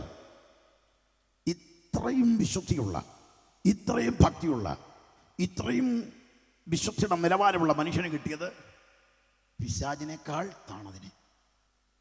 അപ്പോൾ എൻ്റെ സഹോദര, നിനക്കതിനേക്കാൾ മെച്ചമുള്ളതല്ലേ കിട്ടിയത്? സന്തോഷിക്ക്, നന്ദി പറയേ. ദൈവം ചെയ്ത ഉപകാരം അതാണ്. സ്തോത്രം. ഇത്രയും വലിയ പ്രതിസന്ധിയുടെ നടുവിൽ നിൽക്കുന്ന ജോബിൻ്റെ വാക്ക് നിങ്ങൾ ശ്രദ്ധിക്കണം. എന്താ പറയുന്നറിയാമോ? ഇയ്യോബിൻ്റെ ലാഭത്തിൻ്റെ വെളിപ്പാട് തന്നെ കത്തിച്ചുകൊണ്ടിരിക്കുമ്പോൾ തൻ്റെ ജീവിതത്തെ സ്വാധീനിക്കുന്ന ഈ വലിയ വെളിപ്പാടിൻ്റെ നടുവിൽ താൻ പറയുന്ന പദം ഇതാണ്. ഇയ്യോബ് 14, 13, 17, 13 വാക്യം, ഞാനോ പാതാളത്തെ എൻ്റെ വീടായി പ്രതീക്ഷിക്കുന്നു, എന്നെ പാതാളത്തിൽ ഒളിപ്പിച്ചു വെച്ചു എങ്കിൽ കൊള്ളായിരുന്നു. ഇയ്യോബിൻ്റെ കഷ്ടതയുടെ പാരമ്യത്തിൽ ദൈവത്തോടുള്ള തൻ്റെ ആഗ്രഹം പറയുന്നു, പാതാളം എൻ്റെ വീടാണ്, പാതാളം എനിക്ക് ഒളിക്കാനുള്ള ഇടമാണ്. അതിൻ്റെ അർത്ഥമെന്താ? പുരാതന ഭക്തനായ ജോബ് പറയുന്നു, പാതാളം എൻ്റെ വീടാണ്, പാതാളത്തിൽ എന്നെ ഒളിപ്പിക്കണം. യാക്കോബ് പറയുന്നു, യോസഫ് പോയത് പാതാളത്തിലാണ്, ഞാനും പാതാളത്തിലേക്ക് പോകും. അപ്പോൾ ഒരു കാര്യം ഉറപ്പിക്കാം, കാൽവറിയുടെ കുലക്കളത്തിൽ യേശുനാഥൻ്റെ ആ കഷ്ടാനുഭവം നടക്കുന്നതിന് തൊട്ടു മുൻപ് വരെ മരിച്ചവരൊക്കെ പോയ സ്ഥലം പാതാളം. പാതാളം. ഇനി പാതാളം എന്ന് പറയുമ്പോൾ കർത്താവിൻ്റെ കാലഘട്ടമായപ്പോൾ ഈ പാതാളമെന്ന് ഒക്കെ നമ്മളിങ്ങനെ പറയുമ്പോൾ, മരിച്ച വിശുദ്ധന്മാരെല്ലാം പോയത് പാതാളത്തിലാണെന്ന് പറയുമ്പോൾ ഒരു വാക്യം നമുക്കൊന്ന് ശ്രദ്ധിക്കണം. വാക്യം അറിയാവുന്ന ചിലരുടെ ഹൃദയത്തിലേക്ക് ഓടി വരാൻ സാധ്യതയുണ്ട്. 9-ാം സങ്കീർത്തനം 17-ാമത്തെ വാക്യമാണ്. ഒന്ന് ശ്രദ്ധിച്ചു വായിക്കണം. സങ്കീർത്തനം 9:17. ദുഷ്ടന്മാരും ദൈവത്തെ മറക്കുന്ന സകല ജാതികളും പാതാളത്തിലേക്ക് തിരിയും. അതാണ്, ദുഷ്ടന്മാരും ദൈവത്തെ മറക്കുന്ന സകല ജാതികളും പാതാളത്തിലേക്ക് തിരിയും. ഇത് വായിച്ചു കേട്ടപ്പോൾ രക്ഷിക്കപ്പെടാത്തവർ, സ്നാനപ്പെടാത്തവർ, വിശുദ്ധ ജീവിതം കൈമുതലാക്കാത്തവർ, പിന്മാറ്റത്തിലുള്ളവർക്കൊക്കെ ഒരു ഊറിയ ചിരി ഉണ്ടാകും. മുഖം വാടിയ ചിലരിവിടെ ഉണ്ട്. അവരുടെ മുഖവാട്ടത്തിൻ്റെ കാരണം, കർത്താവെ ഇത്രയും കഷ്ടപ്പെട്ടത് വെറുതെ ആവുമോ? കാരണം പാതാളത്തിലോട്ട് വിശുദ്ധന്മാർ പോകുമെന്ന് പറഞ്ഞിട്ട് ദാ വരുന്നു ദുഷ്ടന്മാരും ദൈവത്തെ മറക്കുന്ന സകല ജാതികളും. ഈ വാക്യം നിങ്ങൾ കാണുമ്പോൾ ഒരു തിരുത്തൽ ആവശ്യമാണ്. നിങ്ങൾ വിചാരിക്കുന്നത് പോലെ എല്ലാവരും കൂടെ അങ്ങോട്ട് പോകുമെന്നൊരു ധാരണ വേണ്ട. പാതാളത്തിലേക്ക് തിരിയും എന്ന് പറഞ്ഞതുകൊണ്ട് എല്ലാവരും അവിടെ പോകുമെന്നല്ല അതിൻ്റെ അർത്ഥം. എന്താണ് പാതാളം എന്ന് പറയുന്നത്? ഒരു അപ്പാർട്ട്മെൻറ്റിൻ്റെ ഗേറ്റിൽ എഴുതിയിരിക്കുന്ന പേരാണ് പാതാളം. ഈ പാതാളത്തിൽ ചെന്ന് കഴിയുമ്പം അത് കുറഞ്ഞത് 2 നിലയാണ്. 2 നിലയല്ല, പ്രധാനമായും 3 തട്ടുണ്ട്. അതിന് 3 തട്ടുണ്ട് അവിടെ. ഞാൻ 3 തട്ടും വിവരിക്കാൻ നിൽക്കുന്നില്ല. ഒന്നിലധികം ഉണ്ടെന്നറിയണം. എങ്ങനെ? ഇവരൊന്നിച്ചല്ലെന്ന്. ആരാണ്? വിശുദ്ധന്മാരും രക്ഷിക്കപ്പെടാത്തവർ ഒന്നിച്ചല്ലെന്നറിഞ്ഞാൽ പോരായോ? അത് പറഞ്ഞാൽ മതിയല്ലോ. അതിനുവേണ്ടി ഈ പാതാളം എന്ന ഒറ്റ പേരാണ്. ഗേറ്റ് കടന്ന് എന്ന് കഴിയുമ്പോൾ ഇതിന് കുറഞ്ഞത് 2 നിലയുണ്ട്. 3 നിലയുണ്ട്. അപ്പോൾ 2 നില ഇപ്പോൾ ഒന്ന് പറഞ്ഞുതരാം. അത് ഒന്നിച്ചല്ലെന്നറിയണം. അതിനുവേണ്ടി മാത്രമാണ് 3 തട്ടും ഈ ഒന്നിച്ചായി. അപ്പം ശരിക്കും നമ്മൾ ദുഷ്ടന്മാർ കിടക്കുന്നിടത്ത് 3 തട്ടുണ്ട്. ആ 3 തട്ട് തന്നെ പറയേണ്ടതാണ്. പക്ഷെ ഞാനിപ്പം 3 കൂടെ ഒന്നിച്ചങ്ങ് പറയുക. അതായത് ഒന്നിച്ചല്ല. ആര്? വിശുദ്ധനും പാപികളും രക്ഷിക്കപ്പെടാത്തവരും ഒന്നിച്ചല്ല. അതിൻ്റെ തെളിവ് ഞാൻ പറഞ്ഞു തരാം. അവിടെ തിരുവെഴുത്തിലേക്ക് തന്നെ ശ്രദ്ധ തിരിച്ചാൽ ആവർത്തന പുസ്തകം 32:22 വാക്യം എങ്ങനെയാണ്? എൻ്റെ കോപത്താൽ തീ ജ്വലിച്ച് പാതാളത്തിൻ്റെ ആഴത്തോളം കത്തും. പാതാളത്തിൻ്റെ ആഴം, deepest part of Sheol, lowest hell. അതിൻ്റെ അർത്ഥം എന്താണ്? ഇവിടെ പറയുന്ന വാക്ക് കണ്ടോ? തീ കത്തുന്ന താഴത്തെ പാതാളം. അപ്പോൾ താഴത്തെ പാതാളം, പാതാളം എന്ന് കേൾക്കുമ്പോൾ ഓർക്കുക, ഇവിടെ തീയുള്ള താഴത്തെ പാതാളം. അപ്പോൾ താഴെ പാതാളമുണ്ട്. സങ്കീർത്തനം 86:13 ദാവീദിൻ്റെ വാക്ക്, എൻ്റെ ദൈവമായ യഹോവേ, എന്നോടുള്ള നിന്റെ ദയ വലിയതല്ലോ, നീ എൻ്റെ പ്രാണനെ അധമ പാതാളത്തിൽ നിന്ന് രക്ഷിച്ചിരിക്കുന്നു. ലോവസ്റ്റ് ഹെൽ, കീഴെയുള്ള പാതാളം. സദൃശ്യവാക്യം 15:24 ബുദ്ധിമാന്റെ ജീവയാത്ര മേലോട്ടാകുന്നു, കീഴെയുള്ള പാതാളത്തെ അവൻ ഒഴിഞ്ഞു പോകുകയാണ്. ഇനി ഇന്നത്തെ ആളുകൾക്കെല്ലാം മനസ്സിലാകും, ലൂസിഫർ. എമ്പുരാൻ ഇറങ്ങിയപ്പം ലൂസിഫർ പറയാം. അതുകൊണ്ട് നമ്മുടെ വാർത്തക്കാർ വരെ എടുത്തു വെച്ചങ്ങ് ചർച്ചയ്ക്കിരിക്കുക. എന്തൊരു കഷ്ടമാണെന്നറിയാമോ? ഓർക്കണം, ലൂസിഫർ ആരാണെന്നറിഞ്ഞെങ്കിൽ ശരിക്കും ചർച്ച ചെയ്യത്തു പോലുമില്ല. വേദപുസ്തകത്തിൽ യെശയ്യാ പ്രവാചക പുസ്തകത്തിൽ 14-ാം അധ്യായത്തിൽ കൃത്യമായി രേഖപ്പെടുത്തുകയാണ് ലൂസിഫർ ആരാണ്. ലൂസിഫർ യെശയ്യാ പ്രവചനം 28-ാം അധ്യായത്തിലുണ്ട്. നവരത്നങ്ങൾ കൊണ്ട് ചമയ്ക്കപ്പെട്ട നഗവർണിപീതരത്നം, ഗോമേതകം, മാണിക്യം, മരതകം, പുഷ്യരാഗം, സുഗന്ധി രത്നങ്ങൾ കൊണ്ട് ചമയ്ക്കപ്പെട്ട കെരൂബുകളിൽ ഒരുവനായ ദൈവിക ആരാധനയുടെ മുൻപിൽ നിന്ന് ഒരു കെരൂബായിരുന്നു ലൂസിഫർ. ദൈവത്തോട് സമനാകുമെന്ന് ഹൃദയത്തിൽ ചിന്തിച്ച മാത്ര അവനെ വെട്ടി താഴേക്കിട്ടു. അന്ന് മുതൽ അവൻ്റെ അവൻ്റെ സ്വരൂപം പിശാച് എന്ന് പറയുന്ന ഏറ്റവും വിരൂപനായി അവൻ അധപ്പതിപ്പിക്കപ്പെട്ടു. അതുകൊണ്ട് തന്നെ മനുഷ്യനോട് അവൻ ഇപ്പോൾ ഇടപെടാൻ ആഗ്രഹിക്കുന്നത് ഉപായത്താലാണ്. അവൻ ഇന്ന് ഇടപെടുന്നത് നല്ലവനെന്ന ചിന്തയിലാണ്, മുഖംമൂടിയോടെയാണ്. ഇതുവരെ അവൻ വെളിപ്പെട്ടിട്ടില്ല. ഇനി അവൻ്റെ അവസ്ഥ എന്താണെന്ന് അറിയണ്ടേ? ഇതാ ഭൂപാലകന്മാർ ചോദിക്കുകയാണ്, അല്ലയോ അരുണോദയ പുത്രനായ ശുക്രാ, ലൂസിഫറേ, നീ എങ്ങനെ വെട്ടേറ്റ് നിലത്തു വീണു? അപ്പോൾ അവൻ്റെ ടെസ്റ്റ് മണി കേൾക്കണം. ഞാൻ അത്യുന്നതനോട് സമനാകുമെന്നും എൻ്റെ സിംഹാസനം അത്യുന്നതന ഗിരികളുടെ മീതെ വെക്കുമെന്ന് ഞാൻ നിർണയിച്ചു. അപ്പോഴെന്നെ വെട്ടി താഴോട്ടിട്ടു. ഞാൻ ദേ വരുന്നു. ഉടനെ ഭൂപാലകന്മാർ, ഭൂരാജാക്കന്മാർ താഴെ കിടന്ന് പറയുന്നത് കേൾക്കണോ? അല്ലയോ അരുണോദയ പുത്രനായ ശുക്രാ, നിന്നെ എതിരിൽ നിന്റെ നിമിത്തം താഴെ പാതാളം ഇളകിയിരിക്കുന്നു. അതിൻ്റെ അർത്ഥം താഴത്തെ പാതാളം, മീതെയുള്ള പാതാളം. അപ്പോൾ എന്താ അർത്ഥം? മീതെയുള്ള പാതാളം വിശുദ്ധന്മാരുടെ വിശ്രമ കേന്ദ്രമാണെങ്കിൽ താഴത്തെ പാതാളം ദുഷ്ടന്മാരുടെ, അധർമ്മികളുടെ, പാപികളുടെ, ദൈവത്തെ അംഗീകരിക്കാത്തവരുടെ ശിക്ഷയുടെ ഇടമാണ്. 2 സ്ഥലമാണ്. കർത്താവിൻ്റെ കാലഘട്ടമായപ്പോൾ കർത്താവിൻ്റെ ശിഷ്യന്മാരുമായുള്ള പലസ്തീൻ്റെ മണ്ണിലെ യാത്രാവേള കർത്താവ് അത് നന്നായി വിവരിച്ചിരിക്കുകയാണ്. ലൂക്കോസ് 16-ാം അധ്യായത്തിൽ കർത്താവ് പറയുന്നു, 2 വ്യക്തികൾ മാത്രമല്ല, 2 ജീവിത സാഹചര്യം, 2 തരത്തിലുള്ള അവസാനം, 2 അടക്കം. പിന്നീട് 2 സ്ഥലങ്ങളിലേക്ക് അവരെത്തുന്നു. 2 ധനവാനും ലാസറും. കർത്താവ് ലൂക്കോസ് 16-ാം അധ്യായത്തിൽ ധനവാന്റെയും ലാസറിൻ്റെയും കാര്യം പറയുമ്പോൾ സാധാരണ ധനവാനെ എല്ലാവർക്കും ഒന്നും ഇഷ്ടമല്ല. ഇഷ്ടമല്ല, എല്ലാവർക്കും വളരെ താല്പര്യക്കുറവാണ്. ധനവാൻ എന്നൊക്കെ പറയുമ്പോൾ പട്ടക്കാർക്കും പാതിരിമാർക്കും ഉപദേശിമാർക്കും ഒക്കെ വളരെ വിശ്വാസികൾക്കും ഇഷ്ടമല്ല ധനവാനെ. എനിക്കിഷ്ടമാണ്, എനിക്ക് വലിയ ഇഷ്ടമാണ്. എൻ്റെ വ്യക്തിപരമായ പ്രാർത്ഥനയും ഞാൻ പ്രാർത്ഥിക്കാറുണ്ട്. ഒരു 50 ധനവാൻ എനിക്ക് എൻ്റെ കൂട്ടായ്മയെ വേണമെന്ന്. പിന്നെ ഞാൻ പ്രാർത്ഥിക്കുന്ന ഒരു 50 പരീശനും എനിക്ക് വേണം. എനിക്കത് ഇഷ്ടമാണ്. അത് ഉപദേശമൊന്നുമല്ല, ഇതും വെട്ടിയിട്ട് കാര്യമില്ല, ഉപദേശമൊന്നുമല്ല, ഇതെൻ്റെ പ്രാർത്ഥനയാണ്. അതെൻ്റെ പ്രാർത്ഥനയാണ്. അതിൻ്റെ കാരണം എന്താണെന്ന് ഞാൻ പറഞ്ഞാൽ ഒരു പക്ഷേ നിങ്ങളും പ്രാർത്ഥിക്കും. കാരണം പരീശനെ ഇഷ്ടപ്പെടാൻ കാര്യം പുള്ളി പറയുന്ന ടെസ്റ്റ് മണി കേട്ടോ. പ്രാർത്ഥനയിൽ ഞാൻ ആഴ്ച 2 വട്ടം ഉപവസിക്കുന്നു. 2 വട്ടം പുള്ളി ഫാസ്റ്റിങ്ങാണ്. നമുക്കാകെ വെള്ളിയാഴ്ചയുള്ളൂ. പുള്ളി ഉണ്ടെങ്കിൽ ആഴ്ച 2 മീറ്റിങ്ങാണ്. സ്വർഗത്തിൽ പോയില്ലല്ലോ ഞാൻ. ആളുണ്ടല്ലോ, സന്തോഷമായില്ലേ? അതാ എനിക്ക് 50 എണ്ണം വേണം. ആ കാര്യം നമുക്ക് ബോറടിക്കാതെ പ്രസംഗിക്കാമല്ലോ, 50 എണ്ണം ഉണ്ടെങ്കിൽ. ഇനി രണ്ടാമത്തെ കാര്യം, ഈ പരീശൻ ഞായറാഴ്ച വരുന്നത് വെറുതെ വരുമല്ല. അവൻ വരുന്നത് ഒരു പെട്ടിയോട്ടം കൊണ്ടാണ് വരുന്നത്. ചിറ്റുള്ളി, ചതകുപ്പ, മത്തങ്ങ, എൻ്റെ ദൈവം വരുന്ന വരവ് തന്നെ കാണണം. നമുക്ക് RCC ഉൾപ്പെടെ ഫുഡ് കൊടുക്കാൻ പറ്റും. നാട്ടിൽ ഇത്രയും നല്ല സോഷ്യൽ വർക്ക് ചെയ്യണമെങ്കിൽ ഈ 50 എണ്ണം പോരെ? അതാ ഞാൻ പ്രാർത്ഥിക്കുന്നത്, എനിക്ക് 50 എണ്ണം വേണമെന്ന്. ഇപ്പം ചിലരുടെ കണ്ണ് തുറന്നു, കൊള്ളാവില്ല പാസ്റ്റർ ചെയ്ത്. അതെ, അതാണ്. ഇനി രണ്ടാമത്തെ എനിക്ക് ഇഷ്ടപ്പെട്ട കൂട്ടത്തിൽപ്പെട്ടത് ധനവാൻ. എനിക്ക് ധനവാനെ ഇഷ്ടപ്പെടാൻ കാര്യം, ധനം ഉണ്ടായിട്ട് കാര്യമില്ല, കൊടുക്കാണ്ടൊരു മനസ്സ് വേണം. നമ്മുടെ ഇടയിൽ ധനവാന്മാരുണ്ട്, ഒരുപാട് ധനവാന്മാരുണ്ട്. ഉള്ളതെല്ലാം കൂടെ പൂഴ്ത്തി വെച്ചിട്ട് അവൻ മരിക്കുക, ആർക്കും ഉതകാതാകുക, അതെല്ലാം ബാങ്കുകാർ കൊണ്ടുപോവുക. എന്നാൽ ഈ ധനവാൻ്റെ കാര്യം എനിക്കിഷ്ടം തോന്നിയത്, ഇവൻ്റെ പഠിപ്പുരക്കിൽ തന്നെയാണ് ഈ ലാസറിനെ പോറ്റുന്നത്. ഒന്ന് ഓർക്കണം, ഇവൻ ഹൈഫൈ ലെവലിലാണ് ജീവിക്കുന്നത്. ചരിത്രം നമ്മൾ ഇവൻ്റെ ജീവകാലഘട്ടത്തിലെ ചരിത്രം പരിശോധിച്ചാൽ ഇവൻ്റെ പ്രൗഢി പറയുന്നത് ഇങ്ങനെയാണ്: ടിഷ്യൂവിന് പകരം നമ്മുടെ എണ്ണ ചേർക്കാത്ത ചപ്പാത്തി പോലുള്ളത് ചുറ്റും ടേബിളിൽ വെച്ചിട്ട് അതുകൊണ്ട് കൈ തുടയ്ക്കുന്ന ആളായിരുന്നെന്ന ഹിസ്റ്ററി പറയുന്നു. അത്രത്തോളം ധനവാൻ എന്നൊക്കെ റേഞ്ച് പിടികിട്ടിയോ? നമ്മൾ ഈ ടിഷ്യൂ സംസ്കാരം വരുന്നതിന് മുമ്പ് അവിടെ ചരിത്രം പറയുന്നത് പുള്ളിയുടെ സംസ്കാരം കൂടിയിട്ട് ചപ്പാത്തി പോലുള്ളത് എണ്ണി ചുട്ടു വെച്ചിരിക്കുക, അത് വെച്ചാ തുടയ്ക്കുന്നത്.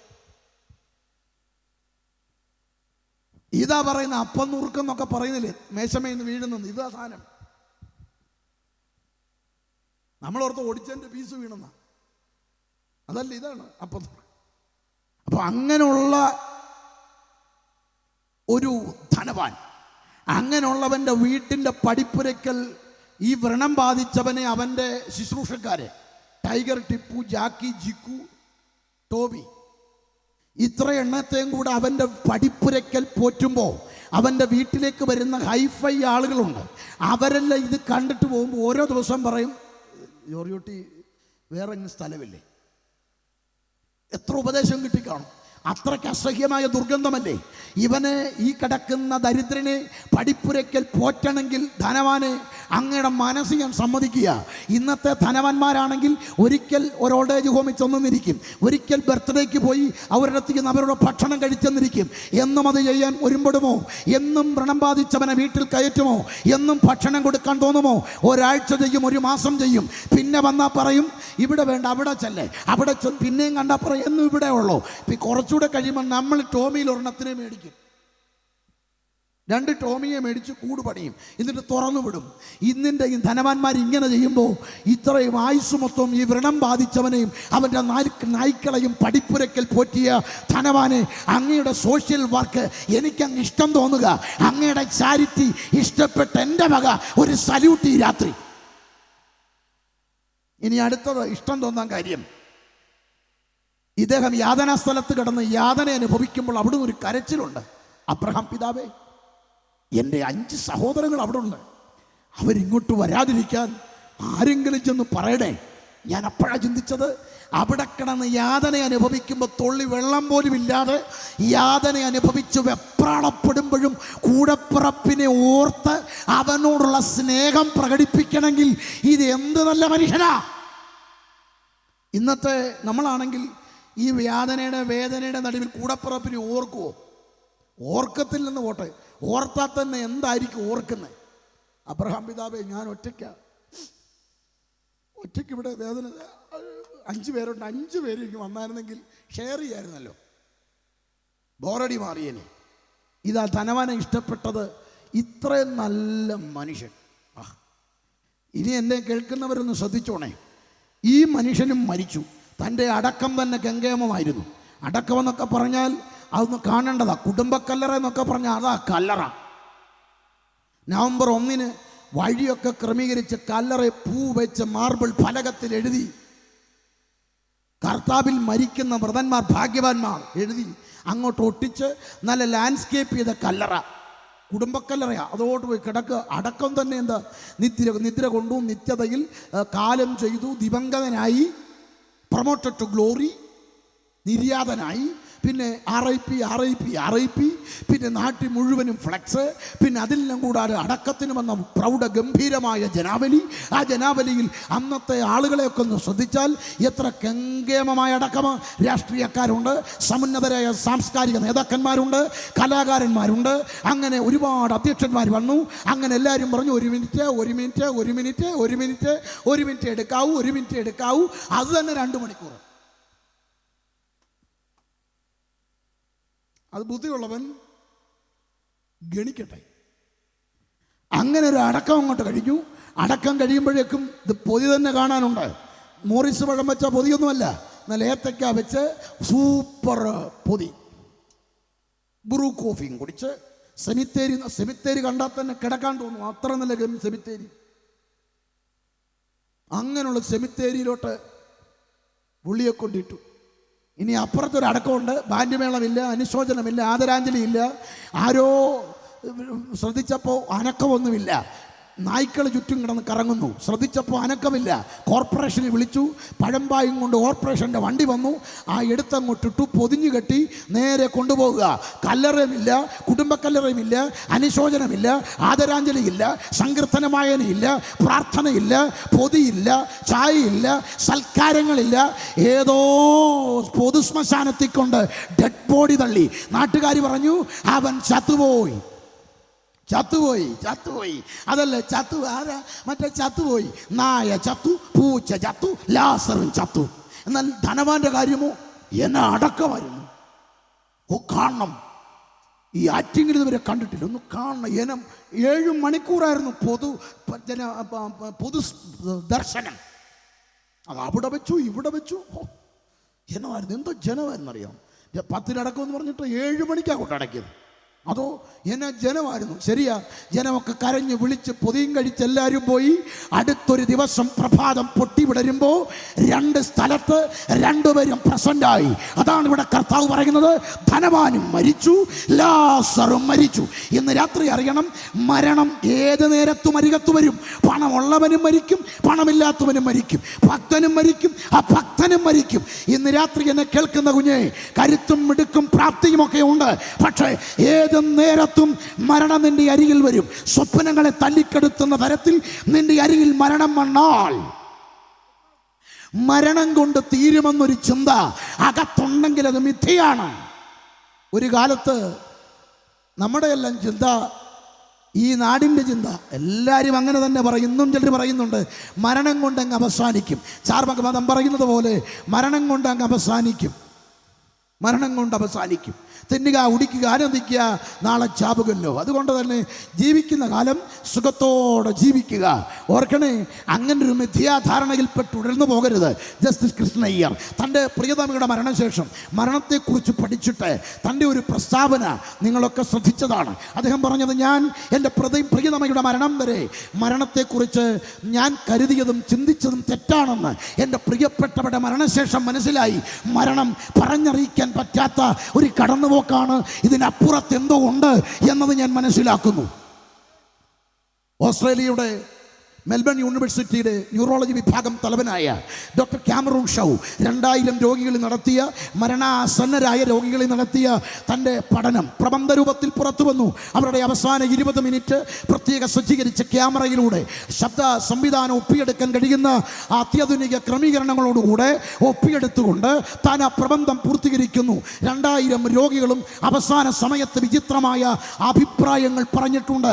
ചിലരുടെ വാക്ക് ഒരിടനാഴി കാണുന്നു, ചിലർ മരിക്കും മുൻപ് പറഞ്ഞു, ഒരു വാതിൽ തുറന്നു കണ്ടു, ചിറകടി ശബ്ദം കേട്ടു, ഒരു ഇരുണ്ട രൂപത്തെ കണ്ടു, ഒരു ഗുഹയിലേക്ക് ഞാൻ വീഴുന്നു, ഒരു വലിയ വാതിൽ തുറന്നിരിക്കുന്നു, എൻ്റെ ശരീരഭാരം കുറഞ്ഞു പോകുന്നു, മറ്റെവിടെയോ ഒരു ശബ്ദം ഞാൻ കേൾക്കുന്നു, ഒരു ചിറകടി ശബ്ദം ഞാൻ കാണുന്നു, വെള്ളവസ്ത്രധാരികളെ കാണുന്നു. ഇതെല്ലാം താൻ പലരിൽ നിന്ന് കേട്ടപ്പോൾ തൻ്റെ പ്രബന്ധത്തിന് അവസാനം കൺക്ലൂഡ് ചെയ്യുന്നു.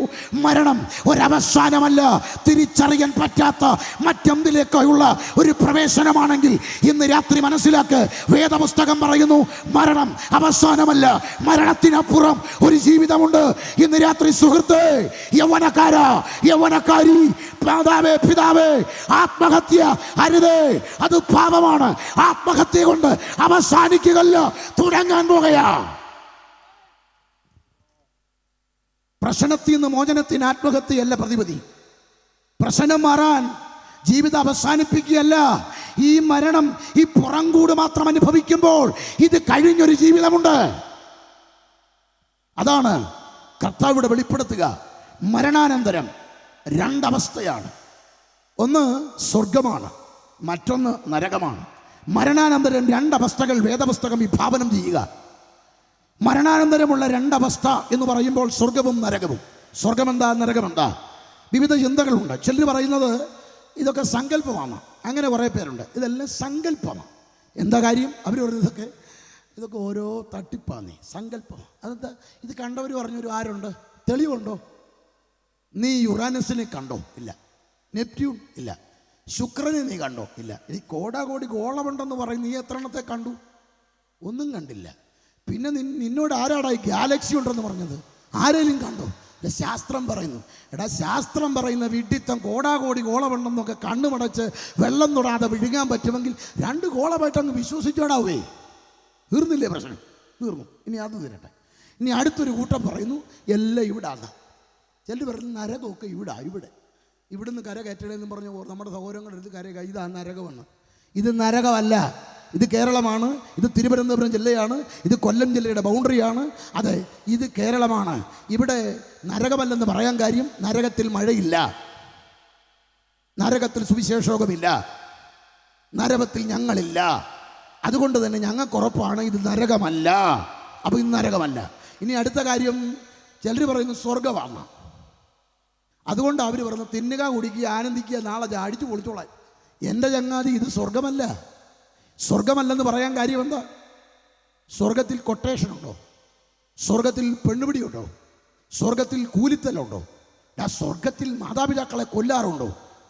അതുകൊണ്ട് തന്നെ മനസ്സിലാക്കുക, ഇത് സ്വർഗവുമല്ല. അപ്പോൾ ഇത് സ്വർഗവുമല്ല, നരകവുമല്ല, ഇത് ഭൂമിയാണ്. അപ്പോൾ സ്വർഗ നരകങ്ങൾ ഉണ്ടെന്നുള്ള തെളിവെന്താ? ഉണ്ടാക്കിയ ആളായി പറയുന്നത് യേശു. മത്തായിയുടെ സുവിശേഷം 25:41 മുതൽ വായിക്കുമ്പോൾ, പിശാചിനും അവൻ്റെ ദൂതന്മാർക്കും ഒരുക്കിയിരിക്കുന്ന നിത്യ ദണ്ഡന സ്ഥലം അഥവാ നരകം, സാത്താന് വേണ്ടി ഉണ്ടാക്കിയ നരകം. ഇതുണ്ടാക്കിയതാരാ? യേശു. യേശു നരകം ഉണ്ടാക്കിയിട്ട് ഞങ്ങളോട് പറഞ്ഞു നരകമുണ്ടെന്ന്. അതുകൊണ്ട് ഇന്ന് രാത്രി ഉണ്ടാക്കിയ ആൾ പറയുന്നതിനേക്കാൾ നിനക്ക് വേറൊന്നും കേൾക്കണ്ട. യേശു നരകമുണ്ടെന്ന് പറഞ്ഞെങ്കിൽ വിശ്വസിച്ചോ, നരകമുണ്ട്. അതാ ഞങ്ങളുടെ ഉറപ്പ്. യേശുവാ നിർമ്മിച്ചത്. യേശു പറഞ്ഞു നരകമുണ്ട്. ഇനി സ്വർഗമുണ്ടോ? ഉണ്ട്. യോഹന്നാന്റെ സുവിശേഷം 3:13, സ്വർഗത്തിൽ നിന്ന് ഇറങ്ങി വന്നവനായി യേശു അല്ലാതെ ആരും സ്വർഗത്തിൽ കയറിയിട്ടില്ല. ആരും സ്വർഗത്തിൽ കയറിയിട്ടില്ല. അതിനർത്ഥം യേശു മാത്രം സ്വർഗത്തിൽ നിന്ന് വന്നു. യേശു മാത്രം സ്വർഗത്തിൽ നിന്ന് വന്നു. യേശു മാത്രം സ്വർഗത്തിലേക്ക് തിരിച്ചുപോയി. അതായത് യേശുവിന് മാത്രമേ ഉള്ളൂ ഈ ലോകത്തിൽ കല്ലറയില്ലാത്തത്. അതാതൊരു കാര്യം. ബാക്കി എല്ലാവർക്കും ഇവിടെ കല്ലറയുണ്ട്. ഇവിടെ ജനിച്ചു വീണ സകല പുള്ളികൾക്കും കല്ലറകളുള്ളപ്പോൾ എൻ്റെ യേശുവിന് മാത്രം ഇവിടെ അടഞ്ഞ കല്ലറയില്ല. ഒന്ന് കിടത്തി നോക്കി, അവൻ ആഴ്ചവട്ടത്തിൻ്റെ 3-ാം ദിനം മരണത്തെ, പാതാളത്തെ വെല്ലുവിളിച്ചുയർത്തെഴുന്നേറ്റ് സ്വർഗോന്നതങ്ങളിൽ കരേറിപ്പോയി. യേശു സ്വർഗത്തിലുണ്ട്. സ്വർഗത്തിൽ നിന്ന് ഇറങ്ങി വന്നവൻ, സ്വർഗത്തിൽ ഇരിക്കുന്നവൻ, സ്വർഗത്തിൽ കയറിയവൻ യേശു മാത്രം. അങ്ങനെങ്കിൽ അവിടുന്ന് വന്ന യേശു പറഞ്ഞു സ്വർഗമുണ്ടെന്ന്, അവിടുന്ന് വന്നിട്ടുണ്ടെന്ന് പറഞ്ഞെങ്കിൽ പിന്നെ ഇനി ആരാ പറയേണ്ടത്? അപ്പം സ്വർഗമുണ്ട്, നരകമുണ്ട്. മരണാനന്തരം 2 സ്ഥലമാണ്. ഈ 2 സ്ഥലങ്ങൾ ഇനി പെട്ടെന്ന് സമയം തീരുന്നതിന് മുമ്പ് ഇത് കേട്ടുകൊണ്ടിരുന്നവർ ചിലർ വീട്ടിൽ ഇരുന്ന് ചിന്തിക്കും, ആ പാസ്റ്റ് പോകാനുള്ളത് എങ്ങനെയാണെന്നും പറഞ്ഞില്ലല്ലോ. അതാ ഞാൻ പറയാൻ പോകുന്നത്. പെട്ടെന്ന് സമയം തീരുക, പെട്ടെന്ന് തിടുക്കത്തിൽ ശ്രദ്ധിച്ചോണം. എങ്ങോട്ട് പോകണമെന്നുള്ളത് തീരുമാനിക്കണ്ടേ. സ്വർഗവും നരകവുമാണ്. ഇവിടെ പോകാൻ എന്ത് ചെയ്യണം? ഇനി ഒന്നാമത്തെ ചോദ്യം, പുണ്യം മതിയോ പാസ്റ്ററെ? പോരാ. അതാ ചിലരുടെ ചിന്ത പുണ്യം മതി, സൽക്കർമ്മം ചെയ്താൽ മതി, പുണ്യം ചെയ്താൽ മതി, സൽക്കർമ്മം മതി.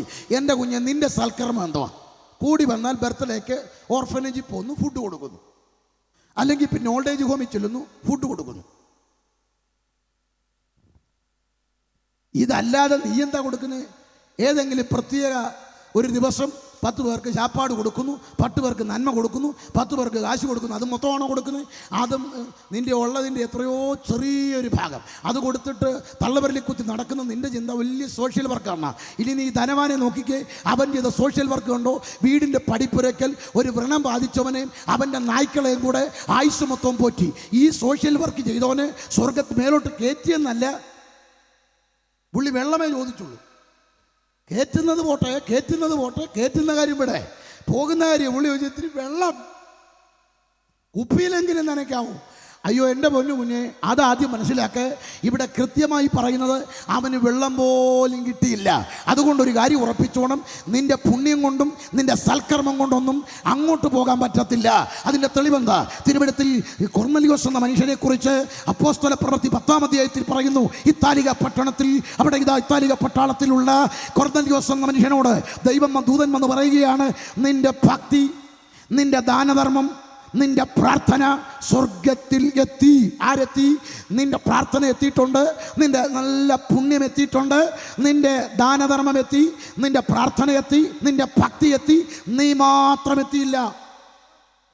അതിൻ്റെ അർത്ഥം എന്താ? നീ എത്തണമെങ്കിൽ പത്രോസ് എന്ന ഉപദേശിയെ വിളിച്ച ഒരു പ്രസംഗം കേൾക്കണം. ആ പ്രസംഗത്തിൽ സ്വർഗത്തിൽ പോകാനുള്ള വ്യവസ്ഥകൾ പറയും. അങ്ങനെ ആ വ്യവസ്ഥയിലൂടെ മാത്രമേ സ്വർഗത്തിൽ പോകാൻ പറ്റത്തുള്ളൂ. ഇന്ന് രാത്രി പുണ്യം കൊണ്ട് കയറി ചെല്ലാൻ പറ്റിയൊരിടമല്ല സ്വർഗം. നീ പുണ്യം ചെയ്താൽ ഇവിടെ പുണ്യം കിട്ടും, പുണ്യം ചെയ്താൽ ഇവിടെ പുണ്യമുണ്ട്. ദാനധർമ്മത്തിന് ഇവിടെ ദാനധർമ്മമുണ്ട്. ഇവിടെ പണം ചെലവഴിച്ചാൽ ഇവിടെ നന്മ കിട്ടും. അപ്പോൾ പുണ്യം അവിടെ നിൽക്കട്ടെ. ഇനി അടുത്തത് കർമ്മം കൊണ്ട് പറ്റുമെന്നും അറിയട്ടെ. കർമ്മം കൊണ്ട്, എൻ്റെ സഹോദരങ്ങളെ, കർമ്മം കൊണ്ടാണെങ്കിൽ ഒന്ന് ചിന്തിച്ചേ. ഈ ധനവാൻ്റെ സ്നേഹം കണ്ടോ? 5 സഹോദരങ്ങളുണ്ടെന്ന്. അങ്ങനെ സ്നേഹിക്കണമെങ്കിൽ 5 എണ്ണവും വീട്ടിലില്ലേ? അവർ തൻ്റെ മൂത്ത ബ്രദർ പോയെന്നും പറഞ്ഞ് വെറുതെ ഇരിക്കുമോ? അവർ ഇത്രയും പണമുള്ള ധനവാനെ മേലോട്ട് കയറ്റാൻ സഹോദരങ്ങൾ നടത്തുന്ന കർമ്മം നിങ്ങളൊന്ന് ചിന്തിക്കുക. ഇത്രയും യാതനാസ്ഥലത്ത് കിടന്ന് കരഞ്ഞ് കൂടപ്പുറപ്പുകളെ അന്വേഷിക്കുന്ന ധനവാൻ ഇത്രയും സ്നേഹമുണ്ടെങ്കിൽ വീട്ടിലുള്ള 5 എണ്ണത്തിൻ്റെ സ്നേഹം എത്ര വലുതാ. അവരും നേർച്ച കൊടുക്കുന്നു, അവരും 7 നടത്തുന്നു, 16 നടത്തുന്നു, 41 നടത്തുന്നു, ഓർമ്മ നടത്തുന്നു, ആണ്ട് നടത്തുന്നു, ശ്രാദ്ധം നടത്തുന്നു. ഇതെല്ലാം അവരാൽ കഴിയും നടത്തുന്നു. വഴിയെ പോകുന്നവർക്ക് കൊടുക്കുന്നു, അവിടുന്ന് കൊടുക്കുന്നു, ഇവിടെ കൊടുക്കുന്നു. 5 എണ്ണം ഒരുപാട് ചെയ്യുക. പക്ഷേ പുള്ളിക്ക് വെള്ളം പോലും കിട്ടുന്നില്ല. ഇത്രയും ചെയ്തിട്ടും വെള്ളം പോലും, ഞാൻ അതാ ചിന്തിക്കുന്നത്. നമ്മുടെ പല പുള്ളികളും വിചാരിച്ചത് അവിടെ കിടത്തി ശരിക്കും കഴുകി വൃത്തിയാക്കി കയറ്റുമെന്ന്. അങ്ങനെ ചില കരുതിയിരിക്കുന്നവരുണ്ട്. എന്നറിയാമോ? ബസ്പുർഖാനെ കയറ്റിയിടുമെന്ന്. എവിടെ ബസ്പുർഖാന്? ബസ്പുർഖാനെന്നൊന്നും ഇല്ല. അവിടെ അബ്രഹാം പിതാവ് പറഞ്ഞ, മോനെ ഇവിടെ വെള്ളം കൊടുപ്പൊന്നുമില്ല, മരിച്ചു പോയാൽ പോയി, ഇതിന് നടുവേ പിളർപ്പാണ്. ഇവിടെ നിന്ന് അങ്ങോട്ടോ അവിടെ നിന്ന് ഇങ്ങോട്ടോ വരവ് പോക്കില്ല, യാത്രാ മാർഗങ്ങളില്ല. അതിൻ്റെ അർത്ഥം എന്താ? ജീവിച്ചിരിക്കുമ്പോൾ ചിന്തിക്കണം, മരണാനന്തരം നീ എവിടെ കഴിയണമെന്ന്. ഇന്ന് രാത്രി ധനവാനെ, അങ്ങയോട് എനിക്ക് സ്നേഹമുണ്ട്, അലിവുണ്ട്, കരളലിക്കുന്ന വാത്സല്യത്തോടൊന്ന് ചോദിക്കട്ടെ. ഇത്രയും സമ്പൽ സമൃദ്ധിയോടെ ആഢ്യത്വത്തോടെ ജീവിച്ചിട്ടും മരണാനന്തര ജീവിതത്തെക്കുറിച്ച് ചിന്തിക്കാനോ അറിയാനോ അതിനുവേണ്ടി ഒരുങ്ങാനോ കഴിയാതിരുന്നതല്ലേ യഥാർത്ഥ വിഡ്ഢിത്തം. ഇന്ന് രാത്രി എന്നെ കേൾക്കുന്നവരെ, ഈ മണ്ണിൽ സുഖത്തോടെ ജീവിക്കുമ്പോൾ, ഇവിടെ സൗഭാഗ്യത്തോടെ ജീവിക്കുമ്പോൾ, ബന്ധുക്കളുമായി പ്രിയപ്പെട്ടവരും ഉറ്റവരും ഉടയവരും വിശ്രമിക്കുമ്പോൾ, എന്നെങ്കിലും ഒരു നാൾ മരണം നിന്റെ അരികിൽ വരുമ്പോൾ ഒരു കാര്യം ഉറപ്പിക്കണം, മരണാനന്തരം ഒരു ജീവിതമുണ്ട്. അവിടെ ശാശ്വതമായ ഒരു നഗരിയുണ്ട്. അവിടെ ജീവിക്കാൻ ജീവനോടിരിക്കുമ്പോഴാ തീരുമാനിക്കേണ്ടത്. അപ്പോൾ ഓർക്കണം. ഇനി അപ്പോൾ പിന്നെ എന്താ പാസ്റ്ററെ വഴി? ഇതൊന്നും വെള്ളം പോലും കിട്ടാത്ത വഴികളാണെങ്കിൽ പിന്നെന്താ വഴി? അവിടെ കിടന്ന് 16:30 ഈ ധനവാൻ തന്നെ പറയുക, അബ്രഹാം പിതാവേ, എൻ്റെ സഹോദരങ്ങൾ 5 പേർ അവിടെയുണ്ട്. മരിച്ചവരിൽ ആരെങ്കിലും ചെന്ന് അവരോട് സുവിശേഷം പറഞ്ഞാൽ അവർ മാനസാന്തരപ്പെടും. അവിടെ കിടക്കുമ്പോഴാ ധനവാന് പിടികിട്ടിയത് ഈ യാതനാസ്ഥലം ഒഴിയാനുള്ള ഏക വഴി കേൾക്കുക, സുവിശേഷം കേൾക്കുക, സുവിശേഷം കേട്ട് മാനസാന്തരപ്പെടുക. ഇന്ന് രാത്രിയിലും പലരും പറയുന്നുണ്ട്, എനിക്കും അറിയാൻ സത്യമാണെന്ന്, പക്ഷേ എനിക്ക് അടക്കം കഷ്ടം. വേറെ ചിലത് അങ്ങനെ കടന്നുണ്ട്. അടക്കം, അയ്യോ അടക്കമല്ല വിഷയം, ഒടുക്കം എവിടെ എത്തുമെന്നറിയണം. അതുകൊണ്ട് ഇന്ന് രാത്രി കല്ലറയും കെട്ടിപ്പിടിച്ചിരിക്കരുത്. കല്ലറയല്ല വലുത്, കല്ലറയ്ക്കപ്പുറത്തൊരു ജീവിതമുണ്ട്, അതറിയണം. അടക്കമല്ല ഇവിടെ വിഷയം. എത്ര കെങ്കേമമായി നിന്നെ അടക്കിയാലും, ഇനി പുഴുത്ത് പെട്ടിയിലാക്കി കോർപ്പറേഷൻ വണ്ടി കൊണ്ട് തള്ളിയാലും, ഏത് മെഡിക്കൽ കോളേജ് നിന്നെ പഠിക്കാൻ വിട്ടാലും, ഏതാ പഠനത്തിന് നിന്റെ ബോഡി കൊടുത്താലും നീ പേടിക്കണ്ട. ഇതിനപ്പുറത്തൊരു ഉയർപ്പിൻ്റെ പ്രഭാതമുണ്ടെങ്കിൽ അവിടെ നീ എഴുന്നേറ്റ് വരുമെന്ന് ഒരു ബോധ്യമുണ്ടാകണം. അതുകൊണ്ട് ഇന്ന് രാത്രി എന്നെ കേൾക്കുന്ന പ്രിയപ്പെട്ടവരെ, മരണാനന്തരം 2 സ്ഥലമാണ്. ഇന്ന് രാത്രി പലരും ഇവിടെ ഇരുന്ന് ഞരങ്ങുന്നുണ്ട്. അങ്ങോട്ട് എൻ്റെ പ്രിയപ്പെട്ടവൻ കിടക്കുന്ന കല്ലറയിൽ തന്നെ എനിക്ക് കിടക്കണം. സത്യമാണെന്നറിയാം, പാസ്റ്ററെ രക്ഷിക്കപ്പെടണമെന്നൊക്കെ എനിക്കറിയാം. പക്ഷേ എനിക്ക് അച്ചായൻ കിടക്കുന്നിടത്ത് കിടക്കണം. അച്ചായൻ അവിടെ കിടന്ന് കരയുന്നത് നിനക്കറിയാമോ? ആ മനുഷ്യൻ നല്ല മനുഷ്യനായതുകൊണ്ട് അവിടെ ചെന്ന് യാതനാസ്ഥലത്ത് കിടന്ന് അലറുക, അയ്യോ കർത്താവേ കർത്താവേ, അയ്യോ എൻ്റെ മോളി ഇങ്ങോട്ട് വരാൻ നീക്കി ആരിരിക്കുന്നത് പറ, ഇവിടെ തീയാണെന്നും ഇവിടെ പ്രശ്നമാണെന്നും അവളോടൊന്ന് പറ, മരിച്ചവർ എന്ന് പറ. കർത്താവ് പറഞ്ഞു, എടാ മോനെ, മരിച്ചവർ പറ്റത്തില്ല, കൊല്ലത്തുനിന്ന് അനീഷ് കൊല്ലത്തെ വിട്ടിട്ടുണ്ട്, ഇന്ന് അങ്ങേര് പറയും, കേട്ടാൾ അവൾ രക്ഷപ്പെട്ടു, രക്ഷപ്പെടാനുള്ള വഴി അതാണ്. അതുകൊണ്ട് ഇന്ന് രാത്രി മനസ്സിലാക്ക്, ഇന്ന് രാത്രി നീ അറിയേണ്ട ഏറ്റവും ഗൗരവമായ കാര്യം മാനസാന്തരമാണ്. ആകാശത്തിന് കീഴിൽ മനുഷ്യരുടെ ഇടയിൽ രക്ഷിക്കപ്പെടാൻ നൽകപ്പെട്ട ഏകനാമം യേശുവിൻ്റെ നാമമാണ്. എന്താണ് മാനസാന്തരം? പാപ വഴിയെ വിട്ടുപേക്ഷിച്ച് യേശുവിൻ്റെ കരുതാപത്തോടെ തിരിഞ്ഞ് പാപത്തെ ഉപേക്ഷിച്ച് ഹൃദയം യേശുവിന് വേണ്ടി കൊടുത്ത്, ഞാൻ പാപിയാണ്, എൻ്റെ പാപം ക്ഷമിക്കണേ കർത്താവേ, എൻ്റെ പാപം കഴുകണമേ, ഞാൻ അങ്ങയുടെ മകനായി തീരുവാൻ ഇതാ സമർപ്പിക്കുന്നു എന്ന ഏറ്റവും അനുതാപത്തോടെയുള്ള സമർപ്പണമാണ് രക്ഷിക്കപ്പെടുക. മാനസാന്തരമെങ്കിൽ ആ മാനസാന്തരത്തിലൂടെയാണ് യേശു ക്രിസ്തു ഒരുക്കുന്ന നിത്യത, മരണാനന്തര ജീവിതത്തിൻ്റെ ഭാഗ്യാവസ്ഥ അനുഭവിക്കാൻ പറ്റുക. സ്തോത്രം. മരണാനന്തരം 2 സ്ഥലം. ധനവാൻ ചെന്നു, ലാസറും ചെന്നു. അപ്പോൾ ഈ ധനവാൻ ചെന്നത് യാതനാ സ്ഥലം, ലാസർ ചെന്നത് അബ്രഹാമിൻ്റെ മടി. അബ്രഹാമിൻ്റെ മടിയിലേക്ക് ലാസർ ചെന്നു. ഈ അബ്രഹാമിൻ്റെ മടി എന്ന് പറയുമ്പോൾ പഴയ നിയമ വിശുദ്ധന്മാരുടെ വിശ്രമ കേന്ദ്രമാണ് അബ്രഹാമിൻ്റെ മടി. ഈ അബ്രഹാമിൻ്റെ മടി എന്നൊക്കെ പേരിട്ടതിൻ്റെ കാര്യം എന്താ? അതരസം.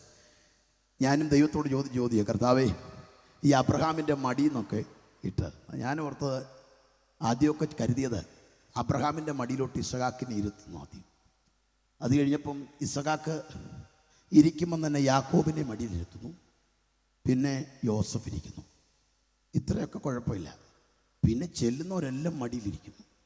അപ്പോഴാണ് എനിക്കൊരു ഇതെന്തൊരു മടിയാണെന്ന്. അപ്പോഴാണ് എനിക്ക് ഇതിനെക്കുറിച്ച് കൂടുതൽ മനസ്സിലായപ്പോഴാണ് പിടി കിട്ടിയത്. നമ്മൾ ഉദ്ദേശിച്ച മടിയല്ല, ഈ ചെറു സ്ഥലം, ഇതിൻ്റെ പാതാളമെന്ന ബോർഡ് തമ്പുരാൻ തിരുത്തിയിട്ട് അവിടെ വലിയ ആർച്ചിലോട്ട് ഇപ്പോൾ പുതിയ ബോർഡ് വെച്ചിരിക്കുകയാണ്, അബ്രഹാമിൻ്റെ മടി. പാതാളത്തിൻ്റെ അണ്ടർഗ്രൗണ്ടിലെ താഴത്തെ പാതാളത്തിന് യാതനാ സ്ഥലമെന്ന് പേര് വിട്ടു, മേളത്തെ പാതാളത്തിന് അബ്രഹാമിൻ്റെ മടി. അപ്പോൾ എൻ്റെ ചോദ്യം, കർത്താവ് ഈ പേരെന്തിനാ? രഹബോത്ത്, ദൈവം നമുക്കിടമുണ്ടാക്കി. ബഥേൽ, നല്ല പേരല്ലേ? അപ്പോൾ തന്നെ ബethlehem. അപ്പോൾ ഇതൊക്കെ ഞാൻ ചോദിച്ചു, കർത്താവ് ഇതൊക്കെ അങ്ങ് ഇട്ടുകൂടെ? എൻ്റെ കർത്താവ് എൻ്റെ കാതി പറഞ്ഞത്, പൊന്നുമോനെ, ഇതൊന്നുമല്ല, എനിക്ക് ഇവിടെ ഇടാൻ ഈ പേരേ കൊള്ളൂ. കാരണം എന്താണെന്നറിയാമോ? കൽദയ പട്ടണമായ ഊർ ഗ്രാമം, വിഗ്രഹം 33 കോടി ദേവന്മാർ ദേവഗണമകളെ സേവിച്ചിരിക്കുന്ന അരാമ്യ കുടുംബം, വാണ്ടറിങ് അരാമ്യൻ, അലഞ്ഞു തിരിഞ്ഞ് നടന്ന അരാമ്യ കുടുംബമാണ്. ആ കാലഘട്ടത്തിൽ ഏറ്റവും വലിയ വിഗ്രഹ നിർമ്മാണം. എവിടെ ക്ഷേത്രമുണ്ടോ, എവിടെ അമ്പലമുണ്ടോ, എവിടെ പള്ളിയുണ്ടോ, അവിടെ എല്ലാം വിഗ്രഹം ഉണ്ടാക്കുന്ന അരാമ്യ കുടുംബത്തിൽപ്പെട്ട ഒരു ചെറുപ്പക്കാരൻ ഭാര്യയുമായിട്ടിരിക്കുമ്പോൾ കാതൊരു ശബ്ദം കേട്ടു, അബ്രാം അബ്രാം. ഞെട്ടിപ്പോയി. ആരാന്ന് ശ്രദ്ധിച്ചപ്പോൾ ആ ശബ്ദം ഉറപ്പിച്ചു, ഞാൻ യാഹ്വേ.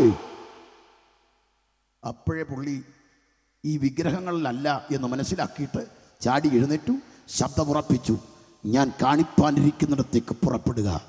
അങ്ങനെ ഒരുമ്പെട്ട് നിൽക്കുമ്പോൾ വീണ്ടും ശബ്ദം കേട്ടു, ദേശം ചാർച്ചക്കാർ പിതൃഭവനം 3 വിടണം. വളരെ പ്രയാസമാണ്. വീട്ടിൽ ചെന്ന് അപ്പനോട് പറഞ്ഞു, ഡാഡി ഞാൻ പോവുക കേട്ടോ. എങ്ങോട്ടാടാ? കാണിപ്പാനിരിക്കുന്നിടം.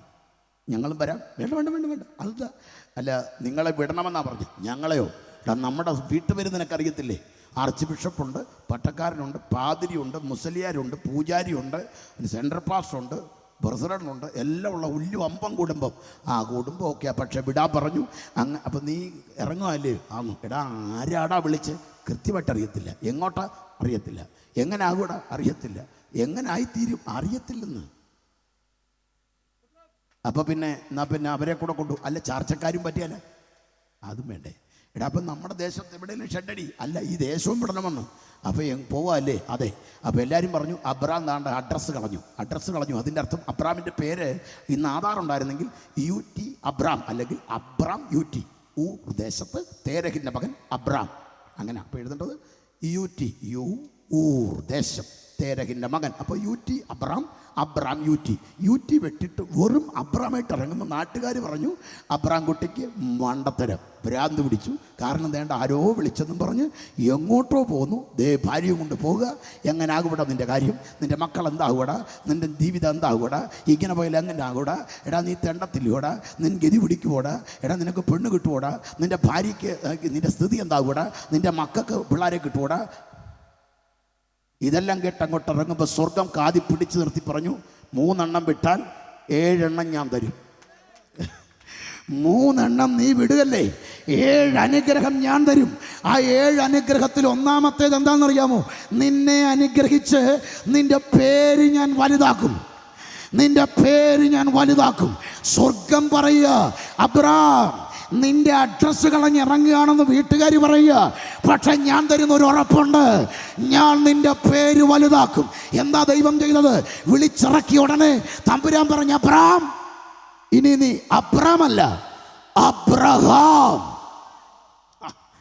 ദൈവം ഇൻഷലിട്ട് കൊടുത്തു. ഈ ഇൻഷലിട്ടിട്ടൊക്കെ ഇറക്കിയിട്ട് തമ്പുരാൻ പറഞ്ഞു, അപ്പോഴേ ഇനി ഞാൻ എൻ്റെ പേര് മാറ്റുക. ഇനി ഞാൻ യാഹ്വയല്ല, ഞാൻ അബ്രഹാമിൻ്റെ ദൈവം. ദൈവം പറഞ്ഞു ഞാൻ അബ്രഹാമിൻ്റെ സ്നേഹിതൻ. അല്പം കൂടെ കഴിഞ്ഞിട്ട് ദൈവം പറഞ്ഞു തീർന്നില്ല. സന്തതി അബ്രഹാമിൻ്റെ സന്തതി, തലമുറ അബ്രഹാമിൻ്റെ തലമുറ, വാഗ്ദത്തം അബ്രഹാമിൻ്റെ വാഗ്ദത്തം, അവകാശം അബ്രഹാമിൻ്റെ അവകാശം. അങ്ങനെ സകല ദൈവിക പദ്ധതിയുടെ ഏടുകളിലേക്ക് അബ്രഹാമിൻ്റെ പേര് എഴുതി ചേർത്ത് മാനിച്ചൊരു ദൈവം ഈ രാത്രി ഇവിടെ വന്നിട്ടുണ്ട്. തമ്പുരാൻ ഇന്ന് രാത്രി പറയുന്നത്, പൊന്നുമക്കളെ, എനിക്ക് ഇടാൻ പറ്റിയ പേര് ഇവനാ. കാരണം വീടും വിട്ട് നാടും വിട്ട് ബന്ധം വിട്ട് ഒന്നും കാണാതെ എൻ്റെ കൂടെ ഇറങ്ങിയവനാ. അതുകൊണ്ട് ഇവൻ്റെ പേരല്ലാതെ വേറെ ആരുടെ പേരിടാനാ? എഴുത് അബ്രാമിൻ്റെ മടി. ഇന്ന് രാത്രി കർത്താവിന് വേണ്ടി ഇറങ്ങി തിരിച്ചതിൻ്റെ പേരിൽ വീടും നാടും ബന്ധങ്ങളുമൊക്കെ നഷ്ടക്കണക്കോടെ ഓർക്കുന്നവരുണ്ടോ? അത് മനസ്സിൽ നിന്ന് എടുത്തുകള. നീ കർത്താവിന് വേണ്ടി ചെയ്ത ഒരു ഗ്ലാസ് തണ്ണീരിന് വരെ കൃത്യമായ പ്രതിഫലമുണ്ടെങ്കിൽ എൻ്റെ നാമനിമിത്തമോ സുവിശേഷ നിമിത്തമോ വീടോ വസ്തുവോ ആടോ മാടോ നിലങ്ങളോ കഴുതയോ എന്തെങ്കിലും നഷ്ടപ്പെട്ടാൽ ഉപദ്രവങ്ങളോടുകൂടെ 100 മടങ്ങ് പ്രതിഫലം അങ്ങേ കരയിൽ നിനക്ക് തരാൻ എൻ്റെ ദൈവം വിശ്വസ്തനാ. ഹല്ലേലൂയ.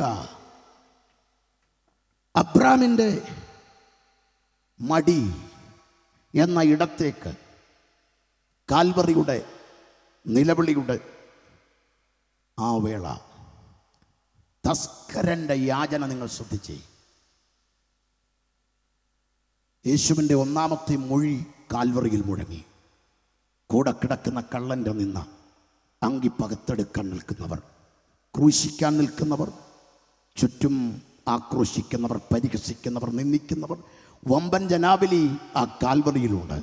എല്ലാവരും യേശുവിനെതിരെ വാക്കുകൾ ഉച്ചരിക്കുമ്പോൾ ഇതെല്ലാം കാൽവറിയിൽ സാഗൂതം വീക്ഷിക്കുന്ന തസ്കരൻ്റെ കാതിൽ സമീപത്ത് മുഴങ്ങിയൊരു വാക്കുണ്ട്, പിതാവേ, ഇവർ ചെയ്യുന്നതിനെന്നറിയായികയാൽ ഇവരോട് ക്ഷമിക്കണമേ.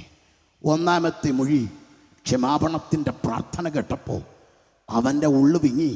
അവൻ ഉടനെ ചോദിക്കുക, നീ രാജ്യത്വം പ്രാപിച്ചു വരുമ്പോൾ എന്നെ കൂടെ ഓർക്കുമോ? അവന് കിട്ടി വിടുതൽ. പ്രാർത്ഥന കഴിഞ്ഞുള്ള വിടുതൽ അവനോടാ. ഇന്ന് നീ എന്നോടുകൂടെ പറുദീസയിൽ. ഇന്ന് രാത്രി ഒന്നോർക്കണം, തസ്കരന് കിട്ടിയ വിടുതലാ വിടുതൽ. തക്ക സമയം അവസരം നഷ്ടപ്പെടുത്തി കളയാതെ ഉപയോഗിച്ചവന് ലഭിച്ച വിടുതൽ എത്ര വലുതാ. അവൻ ചെല്ലുന്ന സ്ഥലം പറുദീസ. ആ സ്ഥലം ഒന്ന് ശ്രദ്ധിക്കണം. പഴയ നിയമ വിശുദ്ധന്മാരുടെ വിശ്രമ കേന്ദ്രത്തിലോട്ട് ചെല്ലുന്ന ആ കള്ളനെ നോക്കിക്ക്. ആരൊക്കെ ഉണ്ടെന്നറിയാമോ? ഹാബേലുണ്ട്, അബ്രഹാമുണ്ട്, നോഹയുണ്ട്, ഹാനോക്കുണ്ട്. അതിഗായകന്മാരായ മനുഷ്യരിരിക്കുക. അവിടോട്ട് കർത്താവിൻ്റെ കൂടെ കള്ളനും കൂടെ ചെന്ന് കയറുമ്പോൾ കർത്താവിനെ കണ്ട മാത്രം ആദ്യം കണ്ട ആൾ എഴുന്നേറ്റ് വണങ്ങി ഭയങ്കര ആഹ്ലാദം.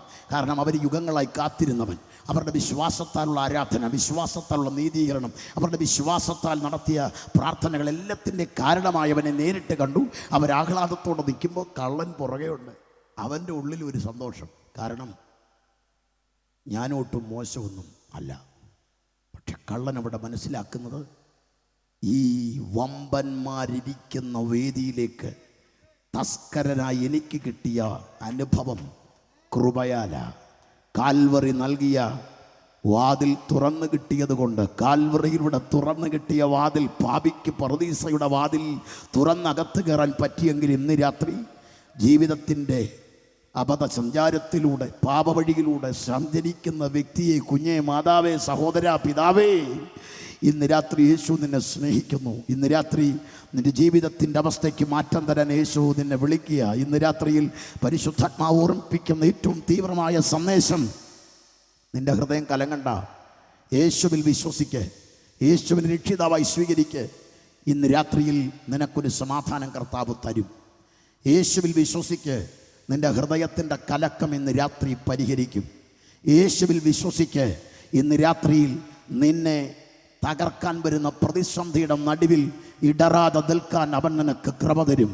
യേശുവിൽ വിശ്വസിക്ക്, ഇന്ന് രാത്രി നിന്നെ സന്തോഷം കൊണ്ട് അവൻ നിറയ്ക്കും.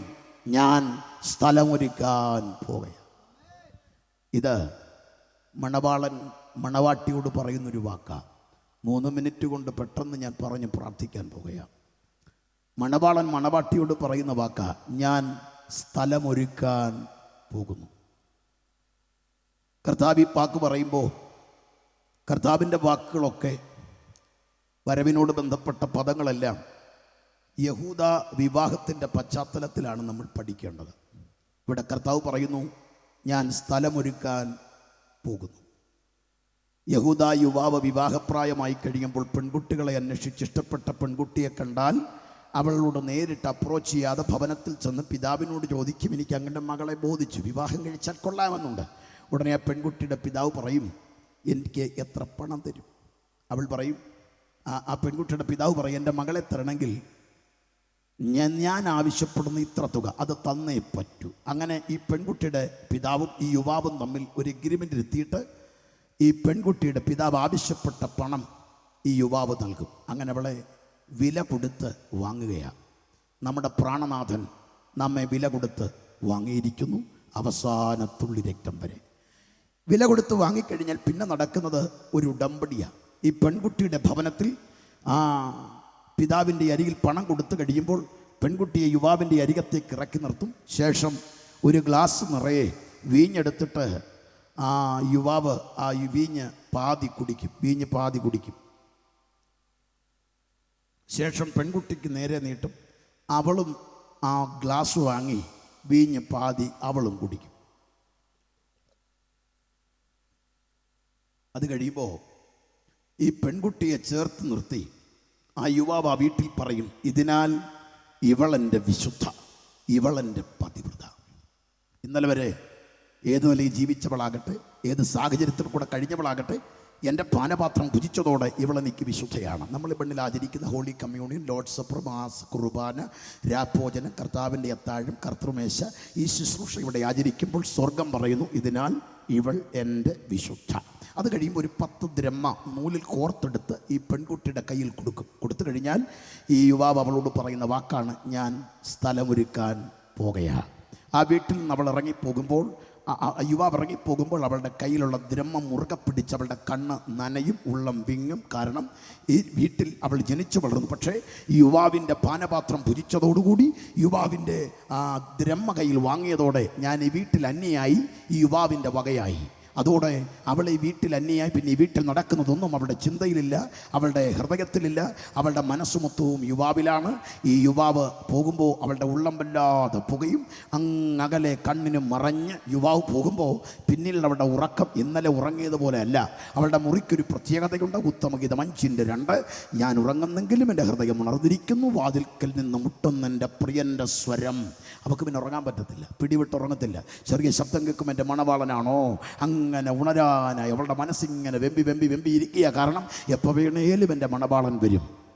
ഇതാണ് കാന്തയാം സഭയുടെ ആഗ്രഹവും കാത്തിരിപ്പും. ഇനി യുവാവിൻ്റെ അവസ്ഥയോ? വീട്ടിൽ വലിയ തകൃതിയായ പണിയാണ്. എന്തിൻ്റെയാ? മണവറയുടെ പണി. ഏറ്റവും വിലയുള്ളതിനെ പാർപ്പിക്കാൻ മണവറയുടെ പണി പൂർത്തിയാകുന്നതിൻ്റെ അന്ന് യുവാവ് തോഴ്മക്കാരുമായി പെൺകുട്ടിയെ തിരികെ കൊണ്ടുപോകാൻ വരും. ആർപ്പുവിളിയോടെ, കൊട്ടും കുരവയും താളമേളങ്ങളോടെ പെൺകുട്ടിയുടെ തെരുവിലേക്ക് വന്നു നിൽക്കും.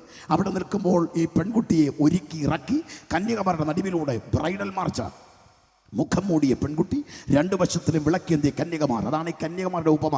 അങ്ങനെ കന്യകമാരുടെ നടുവിലൂടെ നടന്ന് തെരുവിലെത്തുന്ന പെൺകുട്ടിയെ കരം പിടിച്ച് യുവാവ് വാഹനമൃഗത്തിൽ കയറ്റി കൊട്ടും കുരവയും താളമേളങ്ങളുമായി തൻ്റെ ഭവനത്തിലേക്ക് എത്തിക്കും. അവിടെ എത്തിക്കുന്ന മാത്ര അവൾ ആദ്യം കൊടുക്കേണ്ടത് 10 ദ്രഹ്മ കൃത്യമായി എണ്ണി അവിടെ ഏൽപ്പിക്കുമ്പോൾ ഒരു വലിയ കരഘോഷമുണ്ട്. വിശ്വസ്ത എന്ന പേര് അവിടെ ഉറക്കെ പറയും. കാരണം ഏൽപ്പിച്ചത് കൃത്യമായി സൂക്ഷിച്ചു. ഇന്ന് രാത്രിയിലും കർത്താവ് ഏൽപ്പിച്ച പലതുമുണ്ട്. വ്യക്തികളെ നോക്കി, സാഹചര്യം നോക്കി, സമുദായം നോക്കി, സമൂഹത്തെ നോക്കി കുഴിച്ചു മൂടരുത്. കണക്ക് അങ്ങേ കരയിൽ കൊടുക്കേണ്ടതാ. മണവറയിൽ കയറും മുൻപ് കൃത്യം കണക്ക് പറയണം. 7 നാളാണ് യഹൂദാ വിവാഹം. 7 നാൾ യഹൂദാ വിവാഹം കഴിയുന്നവരെ അവിടെ ഭോജനശാലയിൽ ഭക്ഷണമുണ്ട്, തോഴ്മക്കാരവിടെയുണ്ട്, അവർക്ക് അവിടെ വേണ്ട ഭക്ഷണം അവോളമുണ്ട്. അതുകൊണ്ടാണ് മണവാളൻ കൂടെയുള്ളപ്പോൾ തോഴ്മക്കാർക്ക് ഉപവസിക്കേണ്ട കാര്യമില്ല. 7-ാം ദിവസം പെൺകുട്ടിയെ കൊണ്ടുവന്ന് ആ പ്രൗഢഗംഭീരമായ വേദിയുടെ സദസ്സിലേക്ക് കയറ്റി നിർത്തി പെൺകുട്ടിയുടെ മുഖത്തെ വെയിലുയർത്തി ആ യുവാവ് പറയും, ഇവളാണ് എൻ്റെ കാന്ത. അന്നാണ് അവൾ അറിയുന്നത് ഇത്ര പ്രൗഢഗംഭീരമായ വേദിയിലെ ആദരവിന് വേണ്ടിയായിരുന്നു ഞാൻ ആ ഒറ്റമുറിയിൽ ഞരങ്ങിയത്. ഇന്ന് രാത്രിയിൽ ഒരു ക്രിസ്തു ഭക്തന് ഒരു പ്രത്യാശയുണ്ട്. സ്ഥലമൊരുക്കാൻ പോയ എൻ്റെ പ്രാണനാഥൻ സ്ഥലമൊരുക്കി കഴിയുമ്പോൾ അവൻ മടങ്ങി വരാൻ പോകുകയാണ്. എന്നാ ഒരുക്കാൻ പോയത് AD 30. ഇന്ന് എത്ര കൊല്ലമായി? 1995 കൊല്ലമായി. 1995 കൊല്ലമായിട്ടും ഒരുക്കം തീരാത്ത വീടാണ് സ്വർഗത്തിൽ എനിക്ക് വേണ്ടി ഒരുക്കുന്നത്. ഈ കാണുന്ന ഭൂമി ഉണ്ടാകട്ടെ എന്ന് ഒറ്റവാക്ക് കൊണ്ട് ചമച്ചവൻ 1995 കൊല്ലമായിട്ടും പണി തീരാതിരിക്കുന്നെങ്കിൽ എത്ര ഭംഗിയായിരിക്കും പ്രിയരെ. അതാണ് നമ്മൾ അറിയേണ്ടത്. അതോർക്കുമ്പോഴാണ് ഒരു ആത്മീകൻ്റെ അകത്തുനിന്ന് ആവേശം തിരയിളകുന്നത്. കാരണം എനിക്കിവിടെ വീടില്ലെങ്കിലും അവിടെ ഒരു വീടുണ്ട്, അവിടെ ഒരു പിതാവുണ്ട്, അവിടെ എൻ്റെ പേരവിടെയാ, എൻ്റെ പൗരത്വം അവിടെയാ, എൻ്റെ നിക്ഷേപം അവിടെയാ, എൻ്റെ അവകാശം അവിടെയാ, എൻ്റെ പ്രാണനാഥൻ അവിടെയാ. അവിടെയാണ് ഞാൻ യുഗായുഗങ്ങൾ പാർക്കാൻ പോകുന്നത്. ദൈവസന്നിധിയിൽ ഒരുമിച്ച് എഴുന്നേൽക്കാം, എല്ലാ കണ്ണുകളും അടയ്ക്കാം, ഒരുമിച്ച് ദൈവസന്നിധിയിൽ സമർപ്പിച്ചാട്ടെ. ഈ ശബ്ദപരിധിയിൽ ശ്രമിച്ച മിത്രങ്ങളോട് ഈ രാത്രിയിൽ ഒരു സുവിശേഷ വേലക്കാരൻ നല്ല ഒരു ഓർമ്മപ്പെടുത്തലാണ്. ഇന്ന് നീ മരിച്ചാൽ നിന്റെ നിത്യത എവിടെ? ഭൗതിക ജീവിതത്തിനപ്പുറത്ത് ഒരു നിത്യതയുണ്ട്. അവിടെ താൻ യേശുവിൽ വിശ്വസിക്കുക, പാപമേറ്റു പറയുക. യേശുവിലൂടെ ആ നിത്യത ജീവിതത്തിൽ കരഗതമാക്കാം. ഇന്ന് രാത്രി ദൈവത്തിൻ്റെ പൈതലേ, നിന്റെ ഓട്ടവും അധ്വാനവും ഒക്കെ തീരാറായി കേട്ടോ. നിന്റെ കണ്ണുനീരും വേദനയും ദുഃഖവും ഒക്കെ ഒഴിയാറായി. കർത്താവ് വരാറായി. കർത്താവ് തൻ്റെ സഭയെ ചേർക്കാൻ ആയാറിൽ വെളിപ്പെടാൻ കാലമായി. അവിടെയാണ് പ്രതിഫലം.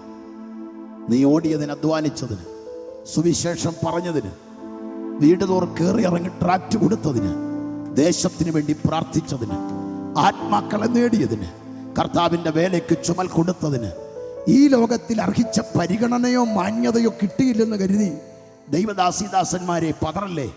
വേലയിൽ തളർന്നു പോകരുതേ, നിരാശപ്പെടരുത്.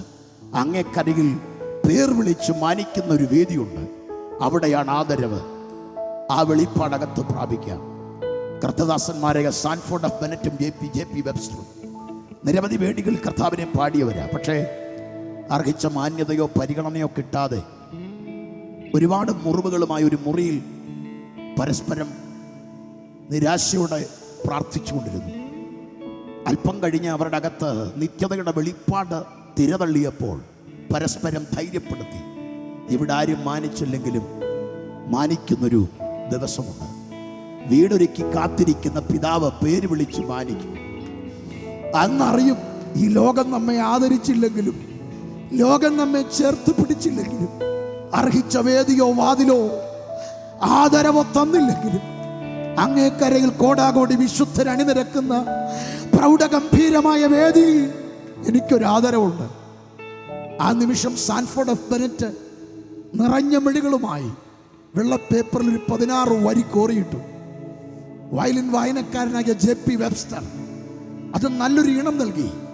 ശോഭയുള്ളൊരു നാടുണ്ടത് കാണാമേ ദൂരവിശ്വാസത്താൽ, വേഗം നാം ചേർന്നിടും ഭംഗിയേറിയ തീരത്തിൽ. ഇന്ന് രാത്രി ആ കോറസ് ഒന്ന് പാടാമോ പ്രിയരെ? വേഗം നാം ചേർന്നിടും ഭംഗിയേറിയ ആ തീരത്തിൽ. നമ്മുടെ പ്രാണനാഥൻ നമ്മെ ചേർക്കാൻ വരാറായി. അല്പകാലം കഴിഞ്ഞു വരുവാനുള്ളവൻ വരും, താമസിക്കയില്ല. നമ്മെ വിട്ടുപിരിഞ്ഞ വിശുദ്ധന്മാരെ അവിടെ കാണും. നമുക്ക് മുൻപായി നിത്യതയിലേക്ക് യാത്ര ചെയ്ത ഒരുപറ്റം പ്രിയപ്പെട്ടവരെ അങ്ങേ കരയിൽ തേജസ്സോടെ കാണാം. വേഗം ചേർന്നിടും ഭംഗിയേറിയ തീരത്തിൽ. ഒരു വലിയ സമർപ്പണത്തോടെ വേഗം ചേർന്നിടും ഭംഗിയേറിയ തീരത്തിൽ. ഒരിക്കൽ കൂടെ വേഗം